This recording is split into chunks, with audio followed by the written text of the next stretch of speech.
बिस्मिल्लाहिर्रहमानिर्रहीम। शुरू करता हूँ उस खुदा का नाम लेकर जो बड़ा मेहरबान है, निहायत रहम वाला है। परंतु मुसलमान धर्म के भाई बहनों को तो पता ही नहीं कि अल्लाह कौन है, खुदा कौन है। उसकी जानकारी भी इस पवित्र पुस्तक मुसलमान नहीं समझे ज्ञान कुरान के मार्फत मुसलमान भाइयों को दी जा रही है। इस पुस्तक पर आज हमारा ये 4 नंबर का वीडियो है। यदि आपने अभी तक वीडियो नंबर 1 से देखना शुरू नहीं किया है तो आपको ज़रूर देखना चाहिए, तभी आपको असल में समझ में आएगा कि ओरिजिनल अल्लाह, ओरिजिनल खुदा कौन है, जिसकी जानकारी वर्तमान तक पूरे विश्व के किसी भी मुसलमान मुल्ला मौलवी को नहीं है। तो चलिए शुरू करते हैं उसी पाक खुदा के नाम से जो वर्तमान में सतगुरु रामपाल जी के रूप में धरती पे प्रकट हैं।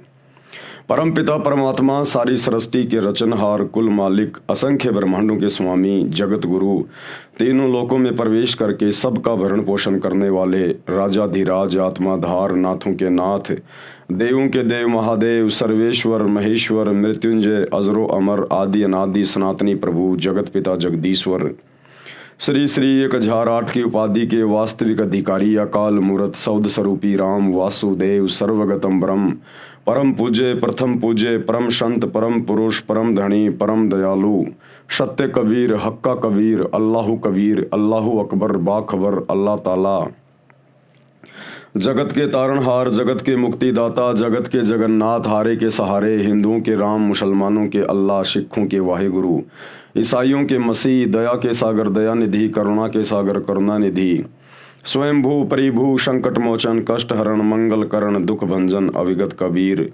निर्विकार निर्विषम परमात्मा, अलय अलेख सतगुरु, आदि अनादि सतगुरु, असली मर्यादा पुरुषोत्तम, असली राम, असली कृष्ण, असली घनश्याम, असली मुरारी, राजाओं के राजा, महाराजाओं के महाराजा, शहंशाहों के शहंशाह, सम्राटों के सम्राट, भगवानों के भगवान, अल्लाहों के अल्लाह, प्रभुओं के प्रभु, मसीहाओं के मसीह, सच्चे वाहिगुरु, बाबाओं के बाबा, पीरों के पीर, सेठों के सेठ, जगत सेठ, सावड़सा सेठ, सर्वगुण संपन्न, अनंत कोटि कलाओं के स्वामी, अनंत कोटि ब्रह्मांडों के नायक, योगियों में महायोगी, ध्यानियों में महाध्यानी, सिद्धों में परम सिद्ध, ज्ञानियों में तत्व ज्ञानी, ब्रह्म ज्ञानी, महाज्ञानी, परम ज्ञानी, सर्वश्रेष्ठ ज्ञानी, विज्ञानी, युवा कबीर, समृत कबीर, असमवात, अमित ओजा, सच्चे रहनुमा, करीम अल्लाह, सुभान अल्लाह, दुनिया के अंतिम पैगंबर, 8 सितंबर 1951 से गांव धनाना, जिला सोनीपत, हरियाणा, भारतवर्ष की पावन भूमि पे प्रकट रियल कल की भगवान श्री नारायण साकार हरि, श्री बाबा साहेब नूर अनंत परमात्मा,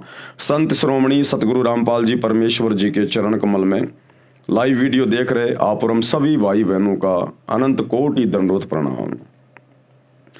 भाई और बहनों, वर्तमान में अल्लाहु अकबर, अल्लाहु कबीर, जिसके विषय में पूरा मुसलमान समाज बेखबर है, क्योंकि उसकी खबर कोई बाखबर बताएगा, जो सूरत फुरकानी 25 आयत नंबर 52 से 59 में लिखा हुआ है। और वो बाखबर, वो पाक खुदा स्वयं ही चल कर आता है और एक बाखबर की भूमिका करता है, मुर्शिद की भूमिका करता है, संत की भूमिका करता है, और अपने विषय में अपने द्वारा रची गई कायनात यानी सृष्टि की जानकारी वो स्वयं ही भली भांति समझाता है। तो पाक कुरान उसी बाखबर सतगुरु रामपाल जी की तरफ इशारा कर रही है, जिसके विषय में मुसलमान समाज के डुप्लीकेट अल्लाह ने, जिसे मुसलमान समाज अपना अल्लाह मानता है, उसने भी हाथ खड़े कर दिए और कहा कि ए पैगंबर, जिस अल्लाह ने, जिस खुदा ने आसमान और ज़मीन के दरमियान जो भी कुछ है 6 दिन में बनाया और 7वें दिन वो तख्त पे जा विराजा, उसकी खबर किसी बाखबर से जा पूछ। तो जिस ओरिजिनल अल्लाह, ओरिजिनल खुदा के बारे में मुसलमान धर्म के मानने वाले भाई बहनों के डुप्लीकेट अल्लाह को भी नहीं पता है, आज वो ओरिजिनल खुदा स्वयं धरती पर, भारतवर्ष की पावन भूमि पर सतगुरु रामपाल जी के रूप में स्वयं प्रकट है। आवश्यकता है तो उनको पहचानने की, उन्हें पहचाना जाएगा उनके सत्संग सुनकर। जेब से मोबाइल निकालिए, यूट्यूब पर सतगुरु रामपाल जी के प्रवचन सुनना शुरू करें, तब जाकर ये अल्लाह समझ में आएगा और आप मुसलमान धर्म के भाई बहन अपना आत्म कल्याण करवा सकते हैं। बाकी अल्लाह साकार है या निराकार है, धरती पर आता है या नहीं आता है, वो बेचून है या कैसा है, इन सभी बातों की बहुत सारी जानकारियां आपको पिछले वीडियो में उपलब्ध करवा दी गई है। आप जी पीछे की वीडियो देख सकते हैं। आज के वीडियो में हम आगे बढ़ेंगे कि और किन किन शास्त्रों में, ग्रंथों में, पुस्तकों में कबीर ही अल्लाह है, इबादई कबीरा वही परमेश्वर है, खुदा है, ओरिजिनल है, और किन किन शास्त्रों में प्रमाण है। तो आज पूज्य गुरुदेव भगवान सतगुरु रामपाल जी ये अल्लाह कबीर अपने कर कमल से इस पवित्र पुस्तक मुसलमान नहीं समझे ज्ञान कुरान इसकी रचना करके और हमें सच्चाई से रूबरू करवा रहे हैं। शास्त्रों में परमात्मा यानी अल्लाह का जिक्र सूक्ष्म वेद में कहा है कि सूक्ष्म वेद क्या है? आम समाज में केवल 4 वेद माने जाते हैं, ऋग्वेद, यजुर्वेद, सामवेद, अथर्ववेद। परंतु इन सभी चारों वेदों का पिता सूक्ष्म वेद को कहा गया है। सृष्टि की रचना का जो संपूर्ण ज्ञान, परमात्मा प्राप्ति का जो संपूर्ण ज्ञान है वो इन चारों वेदों में नहीं है। ये चारों वेद तो इस डुप्लीकेट अल्लाह ने, शैतान ने, हिंदू धर्म में जिसको काल कहा जाता है, इसने वो पूर्ण परमेश्वर की जानकारी, पूर्ण अल्लाह कबीर की जानकारी छुपा दी है। छुपाई क्यों है? उसके पीछे बहुत गहरा एक रीजन है जो आपको सृष्टि रचना से पता चलेगा। इसको एक श्राप लगा हुआ है उसके कारण, ताकि किसी भी आत्मा के पास, किसी भी इंसान के पास उस पूर्ण खुदा अल्लाह कबीर की सही जानकारी ना पहुंच जाए। तो वो 5वां वेद जो सूक्ष्म वेद होता है, स्वयं वो अल्लाह कबीर, ओरिजिनल खुदा, वो परमेश्वर, परमात्मा बाखबर बनकर, मुर्शिद बनकर, संत बनकर धरती पर आता है और अपने मुख कमल से वाणियां बोल बोल के वो सृष्टि का ज्ञान देता है, जो ज्ञान चारों वेदों में नहीं, मुसलमान धर्म की चारों पवित्र पुस्तकों में नहीं, गीता में नहीं, 18 पुराणों में नहीं, कंप्लीट नहीं है, थोड़ी थोड़ी जानकारी है। तो कंप्लीट जानकारी वो परमेश्वर, वो अल्लाह, वो खुदा, वो कबीर भगवान स्वयं ही धरती पर प्रकट होकर और अपने मुख कमल से वाणियां बोलकर हमें बताता है, समझाता है। उनके मुख कमल से बोली गई वाणियों को सच्चिदानंद घन ब्रह्म की वाणी कहा जाता है, कलाम ए कबीर कहा जाता है, कबीर वाणी कहा जाता है। और फिर आगे चलकर उसका एक संग्रह कर लिया जाता है जिसको कबीर सागर का नाम दिया गया। 350 साल पहले आदरणीय गरीबदास जी ने उसी परमेश्वर के विषय में 24,000 तमाम वाणियां लिखी हैं, जो आज एक अमर ग्रंथ के रूप में हमारे पास में उपलब्ध है। तो 5वां वेद सूक्ष्म वेद, जिसमें सूक्ष्म जानकारी है, जो जानकारी हिंदुओं के चारों वेदों में नहीं, मुसलमानों की चारों पुस्तकों में नहीं, ईसाइयों की बाइबल में नहीं, सिखों के गुरु ग्रंथ साहिब में नहीं, वो जानकारी वो अल्लाह कबीर स्वयं धरती पर प्रकट होकर अपनी वाणियां बोल के देता है, जिसको सूक्ष्म वेद कहा जाता है। तो सूक्ष्म वेद में क्या कहा गया है? वही मोहम्मद, वही महादेव, वही आदम, वही ब्रह्मा, दास गरीब दूसरा कोई नहीं, देख आपने घर मां। क्या कहा गया है? वही मोहम्मद, वही महादेव। कि ये हिंदू मुसलमान आपस में शैतान की प्रेरणा से, काल की प्रेरणा से धर्मों में बंटकर अपने अपने धर्म को, अपनी अपनी भक्ति को सर्वश्रेष्ठ मानकर उलझे हुए हैं। लेकिन सूक्ष्म वेद में अल्लाह कबीर ने कंप्लीट जानकारी दी है और कहा है कि लड़ो मत, झगड़ो मत। यहां की 21 ब्रह्मांड की सृष्टि जो शैतान चला रहा है, ये डुप्लीकेट अल्लाह चला रहा है, जिसने गीता जी का ज्ञान महाभारत के युद्ध के दौरान श्री कृष्ण में प्रवेश करके अर्जुन को दिया, और उधर हजरत मोहम्मद के ऊपर जिसने कुरान शरीफ की आयतें नाजिल की, ये एक ही है। इसको चाहे डुप्लीकेट अल्लाह कहो, चाहे शैतान कहो, चाहे काल कहो, चाहे इसको क्षर ब्रह्म कहो, ज्योति निरंजन कहो, ये एक ही शक्ति है जो अपने आप में यहां पर अल्लाह यानी भगवान बन के बैठा हुआ है।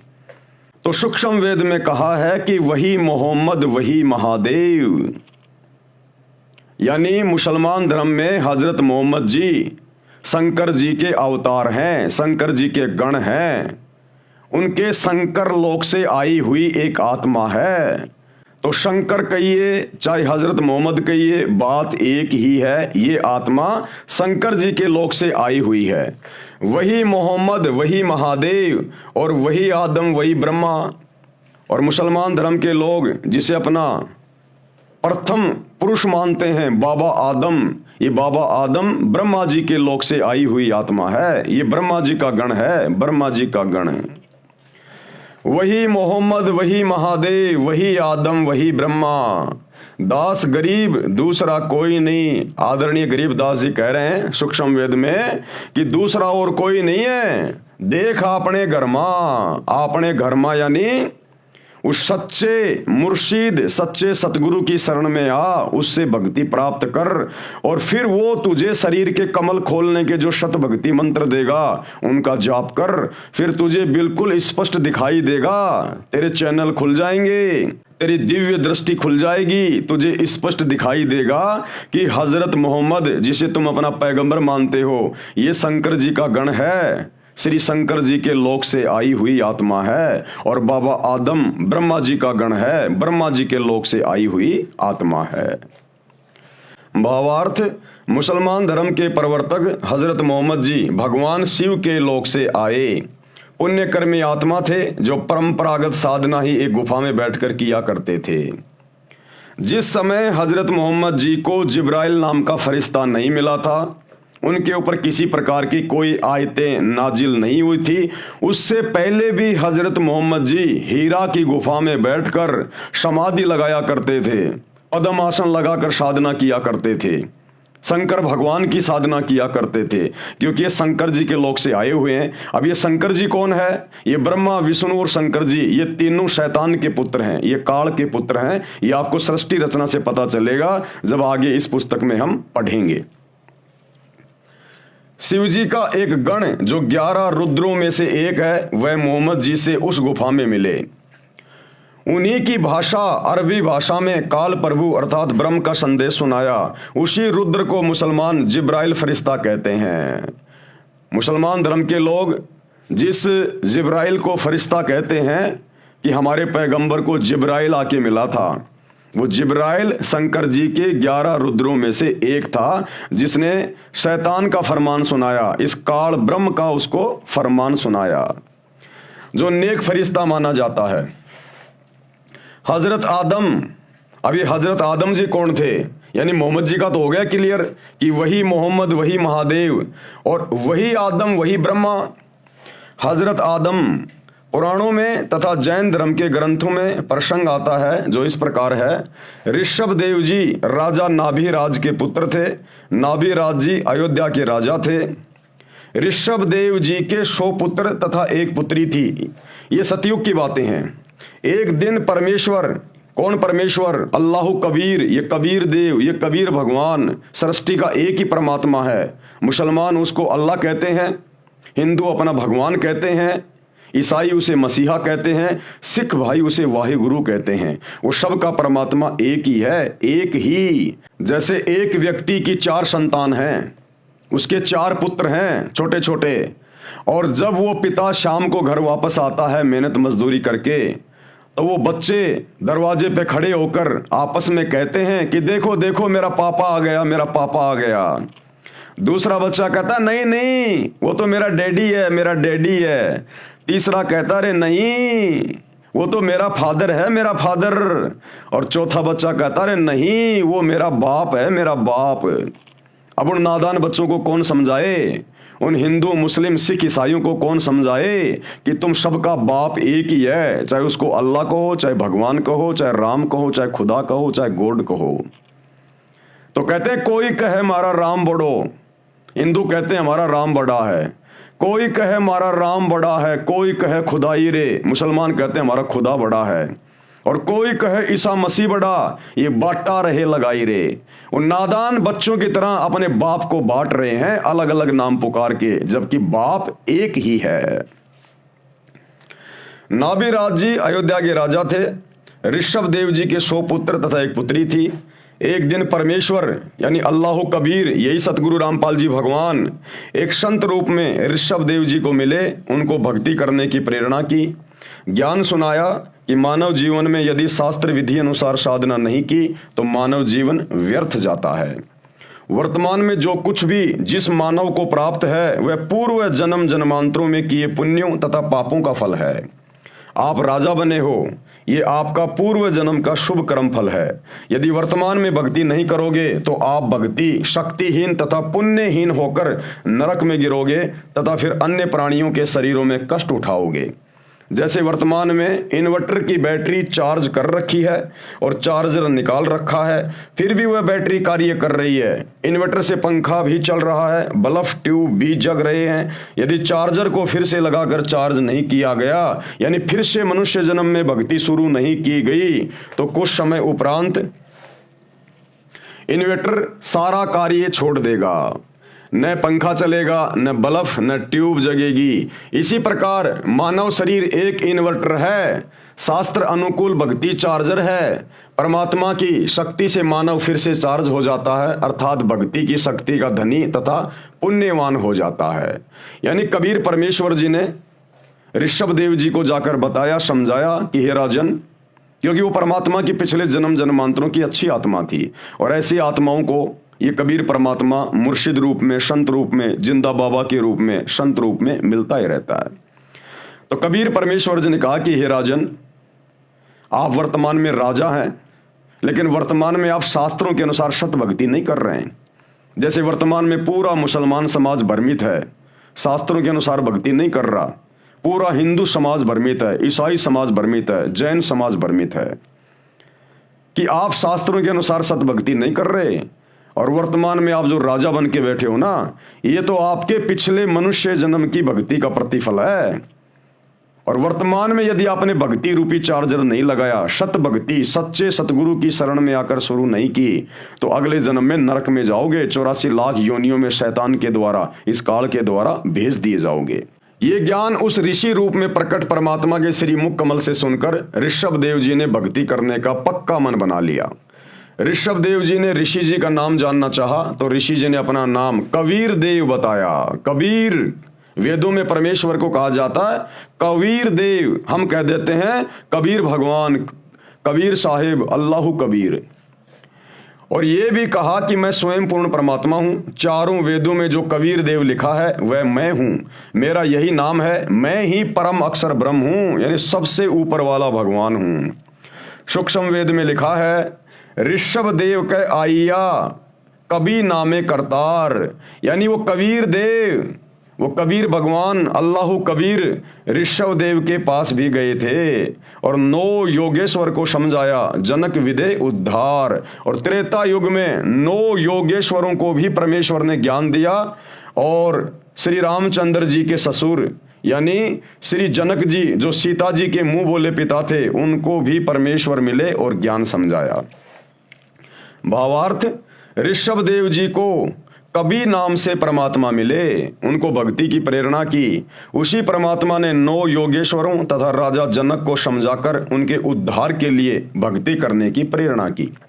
ऋषभ देव जी को ये बात रास नहीं आई कि ये ऋषि ही कबीर देव है, जो वेदों में सबका उत्पत्ति करता कबीर देव लिखा है। अब भाइयों और बहनों, यही सबसे बड़ी बिजली गिरी हुई है। अब भगवान आएगा, कबीर अल्लाह आएगा, खुदा आएगा, तो कोई सींग लगा के थोड़ी आएगा, पूंछ लगा के थोड़ी आएगा। हिंदू श्री रामचंद्र जी को भगवान मानते हैं, परमात्मा मानते हैं, तो क्या श्री रामचंद्र जी सींग लगा के आए थे, पूंछ लगा के आए थे? द्वापर में श्री कृष्ण जी आए, हिंदू से अपना भगवान कहते हैं, क्या वो नाक पे सींग लगा के आया था, पूंछ लगा के आया था? मुसलमान धर्म का कोई भी पीर पैगंबर बाबा आदम से लेकर हजरत मोहम्मद तक क्या कोई सींग लगा के आए थे? अन्य कोई आडंबर या पाखंड करके आए थे? अरे परमात्मा है जिसने सबको पैदा किया है, जिसने पूरी सृष्टि रचाई है, ये पृथ्वी जिसने बनाई है, उस परमेश्वर को क्या डर है यहां पर आने में? लेकिन जब वो परमात्मा यहां आता है आप और हमें समझाने के लिए, क्योंकि परमात्मा क्यों आएगा, खुदा क्यों आएगा? आप और हमें समझाने के लिए आएगा, हमें ज्ञान देने के लिए आएगा, क्योंकि हम सभी आत्माएं भटकी हुई हैं। हम इस शैतान के चक्कर में, इस काल के चक्कर में अपने सुखमय स्थान, उस 7वें आसमान वाले स्थान जन्नत ओरिजिनल सतलोक को छोड़ के आ गए। यहां पर इस शैतान ने हमारे को भ्रमित किया, वहां पर हमारे को परमेश्वर से, अल्लाह कबीर से दूर किया। तो गुरुदेव भगवान, वो कबीर परमात्मा हमारी उन तमाम गलतियों को माफ करते हुए हमें वहां फिर ले जाने के लिए आते हैं, और यहां तरह तरह के रूप धारण करके हमें सच्चा ज्ञान देते हैं, शास्त्रों के अनुसार ज्ञान देकर, प्रमाण देकर समझाने का प्रयास करते हैं। लेकिन उस समय तक इस काल शैतान ने अपने नकली धर्मगुरुओं के माध्यम से, मुल्ला मौलवियों के माध्यम से, पंडित आचार्य शंकराचार्यों के माध्यम से पूरे भगत समाज में यह गलत धारणा फैला दी होती है कि भगवान तो निराकार है, अल्लाह तो बेचून है, अल्लाह दिखाई नहीं देता, अल्लाह धरती पे नहीं आता।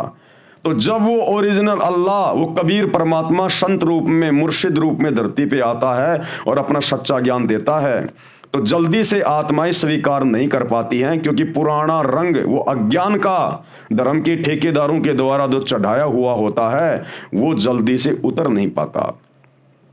लेकिन लगातार उनके सत्संग प्रवचन सुनते रहने से वो अज्ञान एक दिन साफ हो जाता है और स्पष्ट रूप से वो परमेश्वर उन आत्माओं को दिखाई देने लगता है। तो भाई और बहनों, थोड़ा सा दिमाग पे जोर डालिए। सतगुरु रामपाल जी का मकसद क्या है? क्या उन्हें मुसलमानों से कोई लोभ लालच है, कोई स्वार्थ है?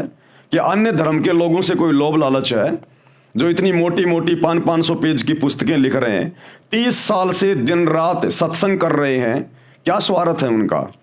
वो हमारा पिता है, हमारा बाप है, अल्लाह कबीर है। वो अपनी आत्माओं के लिए ये प्रयास कर रहा है, क्योंकि उसे स्पष्ट दिखाई देता है ये मनुष्य जन्म केवल भक्ति के लिए मिलता है, उसी अल्लाह कबीर की रजा से मिला है। अन्यथा ये शैतान, ये काल हमें 84 लाख योनियों से बाहर नहीं निकलने दे। लेकिन उस अल्लाह कबीर सच्चे खुदा की रहमत से हमें 84 लाख योनियां भोगने के बाद एक मनुष्य शरीर मिलता है। ये चाहे मुसलमान हो, चाहे हिंदू हो, चाहे सिख हो, चाहे ईसाई हो, पूरी दुनिया में 4000 के आसपास धर्म है। हर धर्म के व्यक्ति एक ही प्रोसीजर से माँ के पेट से गंदगी में लिपट के बाहर आते हैं। वो अल्लाह कबीर, वो परमात्मा किसी को हिंदू मुसलमान बना के नहीं भेजता। इस शैतान ने हमें बांटा हुआ है ताकि हम उस सच्चे परवरदिगार की पहचान ना कर लें जब वो धरती पर आकर ज्ञान देता है। तो थोड़ा सा दिमाग पर जोर डालिए। सतगुरु रामपाल जी के प्रवचन घर बैठे मोबाइल पर, यूट्यूब पर सुनना शुरू कीजिएगा एक बार। ये बात रास नहीं आई कि ये ऋषि ही कबीर देव है, जो वेदों में सबका उत्पत्ति करता कबीर देव लिखा है, परंतु भक्ति करने का दृढ़ मन बना लिया। एक तपस्वी ऋषि से दीक्षा लेकर ओम नाम का जाप तथा हठ योग किया। ऋषभ देव जी का बड़ा पुत्र भरत था, भरत का पुत्र मारीची था। ऋषभ देव जी ने पहले 1 वर्ष तक निराहार यानी भूखा रहकर तप किया, जो शास्त्रों के विरुद्ध था। किसी भी शास्त्र में रोजे करने का, व्रत करने का कहीं नहीं लिखा हुआ।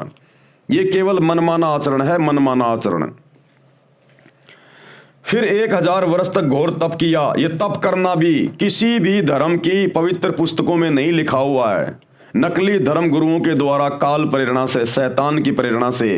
क्योंकि शैतान का, इस काल का तो एक ही काम है कि हम उल्टी साधना में लगे रहें और अपने कर्म फोड़ते रहें, अपना ये अनमोल मनुष्य शरीर और ये समासें बर्बाद करते रहें।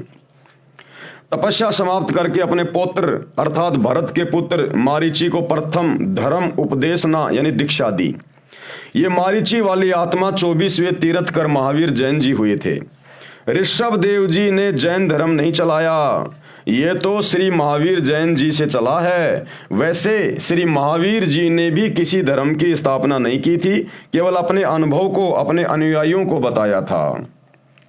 जिस प्रकार श्री हजरत मोहम्मद जी ने कोई मुसलमान धर्म नहीं चलाया, कोई इस्लाम धर्म नहीं चलाया, उन्होंने केवल एक पंथ चलाया था जिस पंथ में बुराइयां नहीं थी, मांस नहीं खाया जाता था, शराब नहीं पी जाती थी, ब्याज नहीं लिया जाता था, चोरी नहीं की जाती थी, केवल एक परमात्मा की पूजा की जाती थी, जैसा भी उनको ज्ञान था। तो हजरत मोहम्मद ने कोई धर्म नहीं चलाया था, केवल एक पंथ चलाया था। लेकिन आगे चलकर शैतान ने इसको एक धर्म का रूप दे दिया। ऋषभ देव जी ओम नाम का जाप यानी ओंकार बोलकर करते थे, क्योंकि वेदों में और गीता में केवल एक ही मंत्र है ओम, और कोई मंत्र नहीं है जाप करने का चारों वेदों में और गीता में। और ये ओम मंत्र केवल शैतान का है, इस काल का है। शैतान की गोद में ही जाएंगे ओम मंत्र का जाप करके भी। हाँ, ये है, अगर वेदों अनुसार, गीता अनुसार अगर इस ओम नाम का जाप करेंगे और इसकी मर्यादा में रहेंगे तो ब्रह्मा विष्णु महेश की भक्ति से ज्यादा समय तक हम लोग जन्नत में रह सकते हैं, स्वर्ग में रह सकते हैं। और जिस दिन हमारी भक्ति समाप्त होगी उस दिन ये काल हमें उठाकर 84 लाख योनियों में गधा कुत्ता बनाने के लिए छोड़ देता है, नरक में डाल देता है। जिस प्रकार भाई और बहनों ये जन्नत क्या है, ये स्वर्ग क्या है, जहां जाने के लिए मुसलमान धर्म के भाई बहन हम जन्नत में जाएंगे, जन्नत में जाएंगे। हिंदू कहते हैं हम स्वर्ग में जाएंगे, स्वर्ग में जाएंगे। माता पिता दादा दादी के मरने के बाद उसमें लिख देते हैं हमारे स्वर्गवासी दादाजी, और पूरी जिंदगी उसने वो काम किए जो नरक में जाने वाले हैं। तो क्या है ये जन्नत, क्या है ये स्वर्ग? गुरुदेव भगवान ने समझाया, जैसे कोई धनी व्यक्ति और साल भर अपने क्षेत्र में कार्य करता है, नौकरी करता है, थोड़े बहुत पैसे जमा करता है, फिर गर्मी के दिनों में वो अपने बच्चों को लेकर शिमला, ऊटी, मनाली इधर छुट्टियां मनाने चला जाता महीने 2 महीने के लिए। वहां जाकर एक होटल को किराए पे ले लेता है और वहां पर पैसे जमा करवाता है। एक होटल किराए पे ले लिया और जितने भी दिन वो वहां रहेंगे कोई काम नहीं करेंगे, केवल सारा दिन घूमना फिरना, मौज मस्ती करना, होटल में खाना पीना, लेकिन पैसे उसी के खर्च हो रहे हैं। और जब उसके पैसे खर्च हो जाएंगे, होटल वाला बोलेगा भैया या तो पैसे जमा करो या फिर अपना बोरिया बिस्तर यहां से उठाओ। अगर और पैसे हैं तो जमा करवा देगा और थोड़े दिन रह लेगा, अन्यथा उसके बाद फिर वापस अपने उसी वो कर्म क्षेत्र में आ जाता है। बच्चे घर पे बैठ जाएंगे, वो अपनी नौकरी पे जाएगा। इसी प्रकार ये स्वर्ग और ये जन्नत है, ये पृथ्वी लोक। यहां पर हम जैसे भी भक्ति करेंगे, साधना करेंगे, दान पुण्य करेंगे, धर्म कर्म करेंगे, जितनी भी हमारी भक्ति बनती है, हमारे दान पुण्य बनते हैं, तो वो भक्ति धन लेकर ये शरीर छोड़ने के बाद हम ऊपर जाते हैं धर्मराज के दरबार में, और वहां धर्मराज हमारा अकाउंट करेगा, किसने कैसी भक्ति की, कितनी भक्ति की, किसके पास में कितना भक्ति धन है। क्योंकि यहां का धन हम ऊपर लेकर नहीं जा सकते, और ना यहां का धन ऊपर चलता है।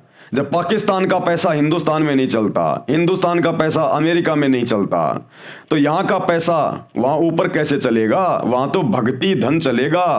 परमात्मा कहते हैं कबीरा सब जग निर्धना, धनवंता ना कोई, और धनवंता सो जानिए जिसके पास शत भक्ति रूपी धन होए। और ये शत भक्ति रूपी धन जमा होता है केवल सतगुरु की शरण में आकर भक्ति करने से। तो जब ऊपर जाएंगे धर्मराज देखेगा भैया तेरे को मनुष्य शरीर दिया था भक्ति करने के लिए, अरे बाकी कर्म तो जानवर भी कर ही रहे हैं, बच्चे पैदा करना, उनका पालन पोषण करना, अंत में मर जाना, ये काम तो जानवर भी करता है, पशु पक्षी भी करते हैं। तू क्या करके आया? क्या वही जानवर वाले कर्म करके आया, या तेरे को जो ये मनुष्य शरीर दिया था भक्ति करने के लिए, सच्चे खुदा की सच्ची इबादत करने के लिए, कुछ किया नहीं की? तो वहां जाकर ये नीची गर्दन कर देता है, मुझे तो पता ही नहीं था कौन अल्लाह था, कौन भगवान था, कौन परमात्मा था। मैं तो वही पत्थरों की, मज़ारों की, मस्जिदों की, मंदिरों की, देवी देवताओं की पूजा में लगा रहा। तो जैसा भी काल तक की साधना करके थोड़ा बहुत भक्ति धन ये लेके जाता है, उस आधार से सबसे पहले इसको जन्नत में भेजा जाता है, स्वर्ग में भेजा जाता है कि भैया तेरी इतनी भक्ति है और 20 साल या 100 साल तू जन्नत में रहेगा। वहां ऑटोमेटिक सिस्टम होता है सारा, उनकी विज्ञान बहुत जबरदस्त है, देवताओं की विज्ञान यहां की विज्ञान से लाखों गुना उत्तम है, तो ऑटोमेटिक होता है वहां पर सारा काम। तो जब तक उस भगत के, वो चाहे हिंदू हो चाहे मुसलमान हो, वहां धर्मराज के दरबार में नंगा होके एक लाइन में खड़ा होता है, वहां कोई हिंदू मुस्लिम नहीं चलता। वहां तो भक्ति धन देखते हैं, बेटा क्या लाया कमा के, भक्ति करी कि नहीं करी, तेरे को मनुष्य जन्म दिया था। तो जितनी उसकी भक्ति होती है उसको ऊपर जन्नत में, स्वर्ग में भेज दिया जाता है। साल 2 साल 10 साल 20 साल 50 साल जिसकी जैसी भक्ति है, यानी होटल में जो जितने समय तक रुकना चाहेगा उतना पैसा जमा कराना पड़ेगा। तो जब उसका ऊपर का समय पूरा हो जाएगा, उसकी भक्ति कमाई नष्ट हो जाएगी, फिर उसको नीचे पटका जाएगा नरक में। क्यों? क्योंकि उसके पाप कर्म भी उसके साथ होते हैं। अब यहां भक्ति आदमी करता है कम, पाप करता है ज्यादा। ये बकरे काटना, मुर्गे काटना, शराब पीना, चोरी करना, डकैती करना, रिश्वत लेना, मिलावट करना, झूठ बोलना, ब्याज लेना, ये पाप कर्म है। इन पाप कर्मों के बदले फिर हमारे को नरक में ठोका जाता है कि बेटा अब थोड़ा सा नरक का भी स्वाद ले ले। लाखों साल तक ये नरक में रहता है क्योंकि पाप कर्म ज्यादा होते हैं। नरक का समय जब पूरा हो जाएगा फिर इसको 84 लाख योनियों में डाला जाता है, चाहे हिंदू हो, चाहे मुसलमान हो, सिख हो, जैन हो, ईसाई हो, कोई भी हो। वहां केवल एक आत्मा देखी जाती है। फिर 84 लाख योनियों में डाला जाता है, इसको गधा कुत्ता सुअर बनाया जाता है। उतनी बार वो मुर्गा बनेगा, बकरा बनेगा, जितनी बार उसने, जब वो इंसान था उसने बकरे काटे, मुर्गे काटे। तुमने उस दरगाह का महल नहीं देखा, धर्मराज के तिल तिल का लेखा। उसने जितने बकरे काटे, मुर्गे काटे ना, अब वो 84 लाख योनियों में आएगा फिर अपना कर्म भोगने के लिए, और उतनी बार वो मुर्गा बनेगा जब उसने मनुष्य शरीर में मुर्गे काटे थे, लाख काटे थे, 20,000 काटे थे, 10,000 काटे थे, उतनी बार बारंबार उसको मुर्गा बनना पड़ेगा, बकरा बनना पड़ेगा, गाय बनना पड़ेगा, और उसको अपनी गर्दन कटवानी पड़ेगी, अपनी गर्दन। उसके बाद फिर अन्य योनियों में 84 लाख योनियां हैं जिनमें हजारों हजारों साल की भी उम्र होती है। सांप है, ये बिच्छू है, तो इतना दुख उठाएगा फिर ये बिना सत भक्ति के। ये मंदिर पूजते पूजते, ये मस्जिदें पूजते पूजते, ये चर्च और गुरुद्वारे पूजते पूजते, क्योंकि ये सत भक्ति नहीं है, ये शास्त्रों के अनुसार भक्ति नहीं है। पत्थर पूजे हरी मिले तो मैं पूजूं पहाड़, इससे तो चाकी भली जो पीस खाए संसार। तो वो सच्ची भक्ति देने के लिए, जिस भक्ति को अपनाने के बाद ना मुसलमान कभी नरक में जाएगा, ना 84 लाख योनियों में जाएगा, ना हिंदू ये कष्ट उठाएगा, और 7वां आसमान जिसे मुसलमान कहते हैं लेकिन जानते नहीं, वो सतलोक है, उस अल्लाह कबीर का धाम, लोक, सचखंड, जिसको नानक जी ने सचखंड कहा है, जहां जाने के बाद कभी हमारी मृत्यु नहीं होती, कभी वहां पर हम बूढ़े नहीं होते, कोई काम नहीं करना पड़ता, ना वहां गधा कुत्ता बनना पड़ता, केवल सुख ही सुख है, ठाट बाट है, ऐसा ही शरीर है, ऐसा ही हमारा परिवार है, ऐसी मौज मस्ती है। लेकिन वो मिलेगा सच्चे कबीर की सच्ची इबादत करने से, और वो सच्चा कबीर, इबादत कबीरा, वर्तमान में सतगुरु रामपाल जी के रूप में वही भक्ति देकर हमें सदा सदा के लिए सुखी करने के लिए धरती पर संत रूप में, मुर्शिद रूप में प्रकट है। तो इनकी शरण में आना पड़ेगा, अन्यथा भाई साहब बहुत भयंकर बनेगी। चाहे हिंदू हो चाहे मुसलमान हो, उस परमात्मा के घर में हिंदू मुसलमान नहीं चलता, मंदिर मस्जिद नहीं चलती। अरे हजरत मोहम्मद जी ने कौन सी दिन मस्जिद में जा जाके पूजाएं की थी? श्री राम श्री कृष्ण ने कौन से दिन मंदिरों में जा जाके पूजा की थी? ये तो वर्तमान के पेट भर नकली अज्ञानी मुल्ला मौलवी धर्म गुरुओं ने, आचार्य शंकराचार्यों ने समाज को भ्रमित कर रखा है।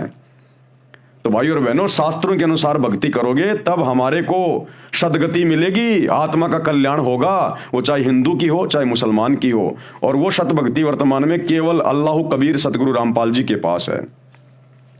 ऋषभ देव जी ओम नाम का जाप ओंकार बोलकर करते थे, उसी को वर्तमान में अपभ्रंश करके अणोकार मंत्र जैनी कहते हैं, इसी का जाप करते हैं। इसको ओमकार तथा ओम भी कहते हैं। हम अपने मुख्य पॉइंट पे आते हैं। जैन धर्म ग्रंथ में तथा जैन धर्म के अनुयायियों द्वारा लिखित पुस्तक आओ जैन धर्म को जाने, उसमें लिखा है कि ऋषभ देव जी, जैनी उन्हीं को आदिनाथ कहते हैं। जैन धर्म के लोग जो आदिनाथ कहते हैं ना, वो ऋषभ देव जी को कहते हैं।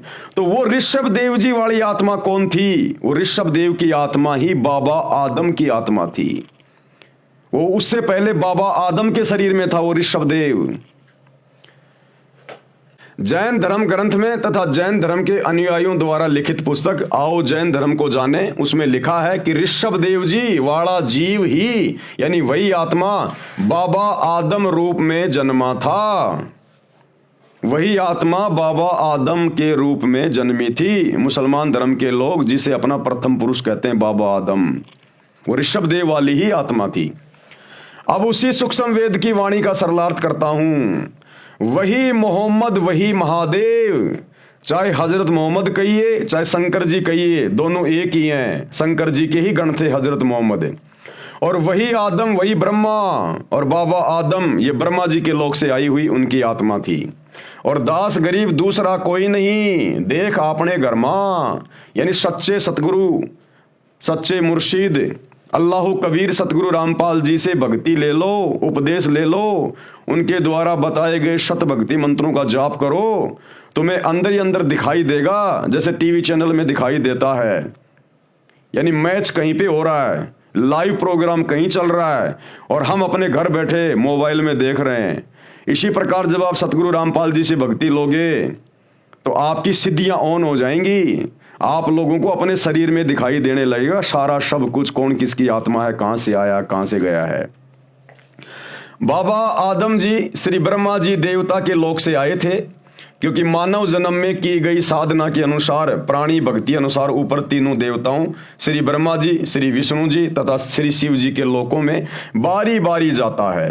क्योंकि भाई और बहनों, जब आप सृष्टि रचना पढ़ोगे तो आप लोगों को पता चलेगा कि पूरी सृष्टि की एकमात्र जो परम शक्ति है वो तो है ये कबीर भगवान। उसके बाद इस शैतान ने, इस काल ने उस कबीर भगवान के सतलोक में एक बहुत बड़ी गलती कर दी और इसकी गलती में हमने भी सहयोग दे दिया। हम जितने भी आत्माएं हैं यहाँ, चाहे किसी भी धर्म की हो, चाहे ये पशु हो, पक्षी हो, इन शरीरों में जितनी भी आत्मा, जितनी भी रूहें हैं, इन सब ने सतलोक में काल को सहमति व्यक्त कर दी। तो परमेश्वर ने, अल्लाह कबीर ने हम सबको इस शैतान के साथ में अलग से 21 ब्रह्मांड इसको देकर हमें सतलोक से दूर भेज दिया, यहाँ पर 16 संकोश की दूरी पर। अब इस शैतान ने क्या किया, इसने अपनी पत्नी दुर्गा के साथ में शारीरिक संबंध बनाए और 3 बेटे उत्पन्न किए, ब्रह्मा, विष्णु, महेश। और इस काल को, इस शैतान को मुसलमान भाई जिसे अपना अल्लाह कहते हैं, इसको कबीर भगवान ने, सच्चे खुदा ने इसको श्राप दे दिया था कि तू प्रतिदिन 1 लाख मानव शरीर खाएगा, उनके सूक्ष्म शरीर की वासना खाएगा। तो इसको श्राप लगा हुआ है, जिस कारण से इसकी मजबूरी हो गई मनुष्य उत्पन्न करना।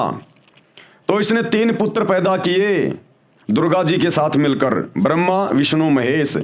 और खुद ये गुप्त रहने लगा। दुर्गा से कहा कि अब मैं किसी के सामने नहीं आऊंगा और सारी व्यवस्था तू संभालेगी और मेरे विषय में किसी को मत बताना और ना मैं किसी को दर्शन दूंगा, क्योंकि दर्शन देगा तो हकीकत का पता चल जाएगा। इसका चेहरा बहुत ज्यादा विकराल है, भुंडा चेहरा इसका, ओछा माथा, लंबे दांत, काला कलूटा, देखते आदमी डर जाए। जैसे महाभारत के युद्ध में इसने अर्जुन को दर्शन दिए थे, विराट रूप दिखाया था, उसका कलेजा फट गया था कि ये भगवान अपना ये विराट रूप समेट लो, नहीं तो मेरा कलेजा फट जाएगा। तो इसने सौगंध खा रखी है कि मैं किसी के सामने प्रकट नहीं होऊंगा, चाहे कुछ भी कर ले वो। तो इसने सारी व्यवस्था अपनी पत्नी दुर्गा को संभाला दी और 3 पुत्र इसने दुर्गा के माध्यम से पैदा कर दिए शारीरिक संभोग के द्वारा, और कहा कि अब ये 3 बेटे मेरे लिए भोजन का बंदोबस्त करेंगे, सारी व्यवस्था को ये संभालेंगे अब नीचे। तो ब्रह्मा जी को दे दिया रजोगुण का क्षेत्र। रजोगुण यानी आपस में जो बच्चे पैदा करने की जो उमंग हमारे अंदर जो पैदा होती है ना, उसको कहते हैं रजोगुण। तो रजोगुण के प्रभाव से यहां पर स्त्री और पुरुष आपस में शादियां करते हैं, बच्चे पैदा करते हैं। उनके पालन पोषण की जिम्मेदारी दे दी विष्णु जी को, ये है शतोगुण। ये आपस में मोह ममता में हमारे को बांध के रखता है, ये मेरा बेटा, ये मेरी बेटी, ये मेरी कार, ये मेरी कोठी। और अंत में मारने पीटने की जिम्मेदारी दे दी शंकर जी को कि शंकर बेटा तू इनको किसी भी तरह से, चाहे बीमारी से, चाहे एक्सीडेंट से, चाहे लड़ाई झगड़े से, इनको मार मार के तू मेरे पास में भेज, मुझे प्रतिदिन 1 लाख मुझे खाने पड़ते हैं। तो इस शैतान ने, इस काल ने इस प्रकार से अपने 3 बेटों को ये ड्यूटी दे रखी है। और शैतान के प्रभाव से, काल के प्रभाव से ये 3 देवता हमारे को यहां पर बांध के रखे हुए हैं और हम जीव इस काल के जाल से बाहर ना निकल जाएं, इसलिए इसने हमारे को भटका दिया, अलग अलग धर्मों में बांट दिया, ताकि आपस में लड़ते रहें, झगड़ते रहें, मरते रहें और मेरा भोजन मेरे पास में आता रहे। और जब कभी वो अल्लाह कबीर रहमान भगवान खुदा जब कभी वो धरती पर आए इन मूर्खों को ज्ञान समझाने के लिए, क्योंकि इंसानों को समझाने के लिए इंसान ही बनकर आया जाएगा, तो जब वो रहमान खुदा एक इंसान बन के आता है, संत रूप में, मुर्शिद रूप में आता है, जिंदा बाबा के रूप में आता है और अपना ज्ञान समझाता है, तो शैतान के प्रभाव से हम समझ नहीं पाते, क्योंकि ये गलत धारणा बैठा दी जाती है धर्मगुरुओं के द्वारा कि अल्लाह तो निराकार है, बेचून है, भगवान तो निराकार है, साकार नहीं है। तो जिस कारण से थोड़ी सी कठिनाइयां आती हैं। तो ब्रह्मा विष्णु महेश के माध्यम से ही यहां पर ये अवतार भेजे जाते हैं, पैगंबर भेजे जाते हैं। जैसे त्रेता में श्री रामचंद्र जी आप और हमको भक्ति मार्ग से भटकाने के लिए काल की प्रेरणा से, शैतान की प्रेरणा से और विष्णु जी के द्वारा उसको यहां भेजा गया। यानी विष्णु ही स्वयं श्री रामचंद्र थे और उल्टी भक्ति साधना दे के चला गया, अपने आप में भगवान बन के चला गया। आज पूरी दुनिया उसकी मूर्तियां पूज रही है, लेना एक देना दो। तो ये अवतार फिर इस काल के द्वारा, शैतान के द्वारा भेजे जाते हैं। इसी प्रकार द्वापर में श्री कृष्ण जी विष्णु जी के अवतार थे। ईसा मसीह जी वो श्री विष्णु जी के लोक से आए थे, अलग से एक धर्म बना गए, पंथ बना गए, सबको उल्टी साधना पे लगा गए। बाबा आदम उसी शैतान की प्रेरणा से, काल की प्रेरणा से ब्रह्मा जी के लोक से भेजे गए थे। वो ब्रह्मा जी के अवतार थे। हजरत मोहम्मद ये श्री शंकर जी के लोक से आए थे, शंकर जी के गण थे, ये शंकर जी के अवतार थे। तो सारा सिस्टम ये इस प्रकार से चल रहा है, ब्रह्मा विष्णु महेश के माध्यम से, या नीचे का। तो वो कबीर भगवान हमें यही सारी बातें समझाने आता है कि बच्चों तुम काल के लोक में रह रहे हो, शैतान के लोक में रह रहे हो। ये अपने स्वार्थ के लिए तुम्हारे को धर्मों में, जातियों में, संप्रदायों में, देश में आपस में ये टुकड़े बना दिए इसने। एक देश की सीमा, दूसरे देश की सीमा, लड़ो झगड़ो, लगाओ फोर्स पुलिस, करो युद्ध, गृह युद्ध, महायुद्ध, और आते रहो मेरे मुंह में। और तुम्हें आपस में बांध के रखता है, ये लड़ा झगड़ा के रखता है। तुम्हें इतना बिजी कर दिया ताकि तुम मेरी बातों को ना सुन सको। और जब मैं कभी धरती पर आऊं तो तुम मेरे से वाद विवाद करो कि भगवान तो निराकार है, तू काहे का भगवान है, तू काहे का परमात्मा है। इसलिए वो कबीर भगवान यहां पर हम इंसानों को समझाने के लिए इंसान की तरह बन के आता है, क्योंकि वो हमारा बाप है, हमारा पिता है, उसको दर्द है, उसको तकलीफ है, शैतान को तकलीफ नहीं है। तो वर्तमान में वो हमारा बाप, सभी धर्मों का बाप, वो अल्लाह, वो पिता, वो खुदा सतगुरु रामपाल जी के रूप में धरती पर प्रकट है। भाई और बहनों, थोड़ा ठंडे दिमाग से विचार करो, नहीं तो एक बार ये शरीर छूट गया ना, फिर ये 84 लाख योनियों में डाल देगा, गधा कुत्ता बना देगा। फिर गधे कुत्ते को नहीं पता कौन अल्लाह, कौन राम है, क्या भक्ति है, क्या भगवान है, कष्ट भोगो फिर। तो सत्संग सुनो और ये धर्म और जातियों की जंजीरों से, जिसमें आप और हमारे को शैतान ने, काल ने जकड़ रखा है, इनको तोड़ो, इससे बाहर निकलो। सतगुरु रामपाल जी ये नहीं कहते कि तुम मेरे से नाम लेके तुम लोग अपना मुसलमान धर्म छोड़ दो, हिंदू धर्म छोड़ दो, नहीं। वो कहते हैं तुम अपने धर्म में रहो, अपने घर में रहो, अपना काम धंधा करो, अपने बच्चों के साथ रहो, लेकिन भक्ति वो करो जो मैं तुम्हें दे रहा हूं, ताकि मरने के बाद में तुम्हारी सदगति हो, गधे कुत्ते बनने से तुम बच जाओ। और ये बुराइयां छोड़ दो जो बुराइयां शैतान ने लगा रखी हैं। ये जीव हत्या करना, मांस खाना, शराब पीना, चोरी करना, झूठ बोलना, व्यभिचार करना, ये बुराइयां हैं, ये काल का भोजन है। हमारे सूक्ष्म शरीर का यही तो वासना खाता है वो, जो पूरे जीवन में हम उल्टे सीधे कुकर्म करते हैं, खट्टा मीठा आहार करते हैं, मांस खाते हैं, शराब पीते हैं, नशा करते हैं। इस शरीर के अंदर एक सूक्ष्म शरीर है, उसमें ये वासना जमा हो जाती है, उसको मन खाता है। तो शरीर छूटने के बाद में ये ऊपर का जो शरीर है, स्थूल शरीर, हाड़ मांस का, इसको तो यहीं पे जला दिया जाएगा, दफना दिया जाएगा। अंदर इसके सूक्ष्म शरीर है, जिसको आत्मा कहते हैं, ये जाएगी ऊपर तपस्या पर, इसको भून के खाएगा वो। आत्मा मरती नहीं है फिर, लेकिन कष्ट बहुत होता है। तो फिर ये वासना निकाल निकाल के खाएगा, फिर धर्मराज के दरबार में भेजेगा, वहां पर फिर देखेगा तेरी भक्ति कितनी है, तेरे को स्वर्ग में, जन्नत में तेरे को कितने दिन रखा जाए, नरक में तेरे को कितने दिन डाला जाए, गधे कुत्ते तेरे को कितनी बार बनाया जाए। फिर यही चक्कर पूरा चलता रहता है शैतान की भक्ति में, काल की भक्ति में। तो इस महाचक्कर से, कुचक्कर से निकालने के लिए वो अल्लाह कबीर, इबादत कबीरा, जिसका हर धर्म ग्रंथों में जिक्र है, आज उसी पे तो वीडियो बन रहा है, वो आता है यहाँ पर संत रूप में और हमें आकर ज्ञान देता है, हम तक ये संदेश पहुंचाता है। अन्यथा सतगुरु रामपाल जी को क्या पड़ी मेरे भाई, ये इतनी मोटी मोटी पुस्तकें मुसलमान धर्म के लोगों को समझाने के लिए, हिंदू धर्म के लोगों को समझाने के लिए 30 साल से सत्संग कर रहे हैं, दिन रात एक करके, क्योंकि वो हमारा पिता है सभी धर्मों का। तो भाई और बहनों, विचार करो, थोड़ा सत्संग सुनना शुरू करो, ठंडे दिमाग से सोचो। तो परमात्मा हकीकत बता रहे हैं कि आदम जी कौन थे, मोहम्मद जी कौन थे। बाबा आदम श्री ब्रह्मा जी देवता के लोक से आए थे, क्योंकि मानव जन्म में की गई साधना के अनुसार, प्राणी भक्ति अनुसार ऊपर तीनों देवताओं श्री ब्रह्मा जी, श्री विष्णु जी तथा श्री शिव जी के लोकों में बारी बारी जाता है। अपने पुण्य क्षीण होने पर, यानी खत्म होने पर, दोबारा से पृथ्वी पर संस्कारवश जन्म लेता है। कभी वो हिंदू बनता है, कभी मुसलमान बनता है। जरूरी नहीं है मुसलमान है तो मुसलमान ही बनेगा, स्त्री है तो स्त्री बनेगी, नहीं, वो पुरुष भी बन जाएगा, वो हिजड़ा भी बन जाएगा, कभी स्त्री बनेगा, कभी आदमी बनेगा, कभी मुसलमान धर्म में जन्म लेगा, कभी हिंदू धर्म में जन्म लेगा। आज कोई मुसलमान धर्म में जन्म लेकर कट्टर मुस्लिम बना हुआ है, मरने के बाद 84 लाख योनियां भोगने के बाद फिर हो सकता अपने संस्कारवश वो हिंदू धर्म में जन्म ले लेगा।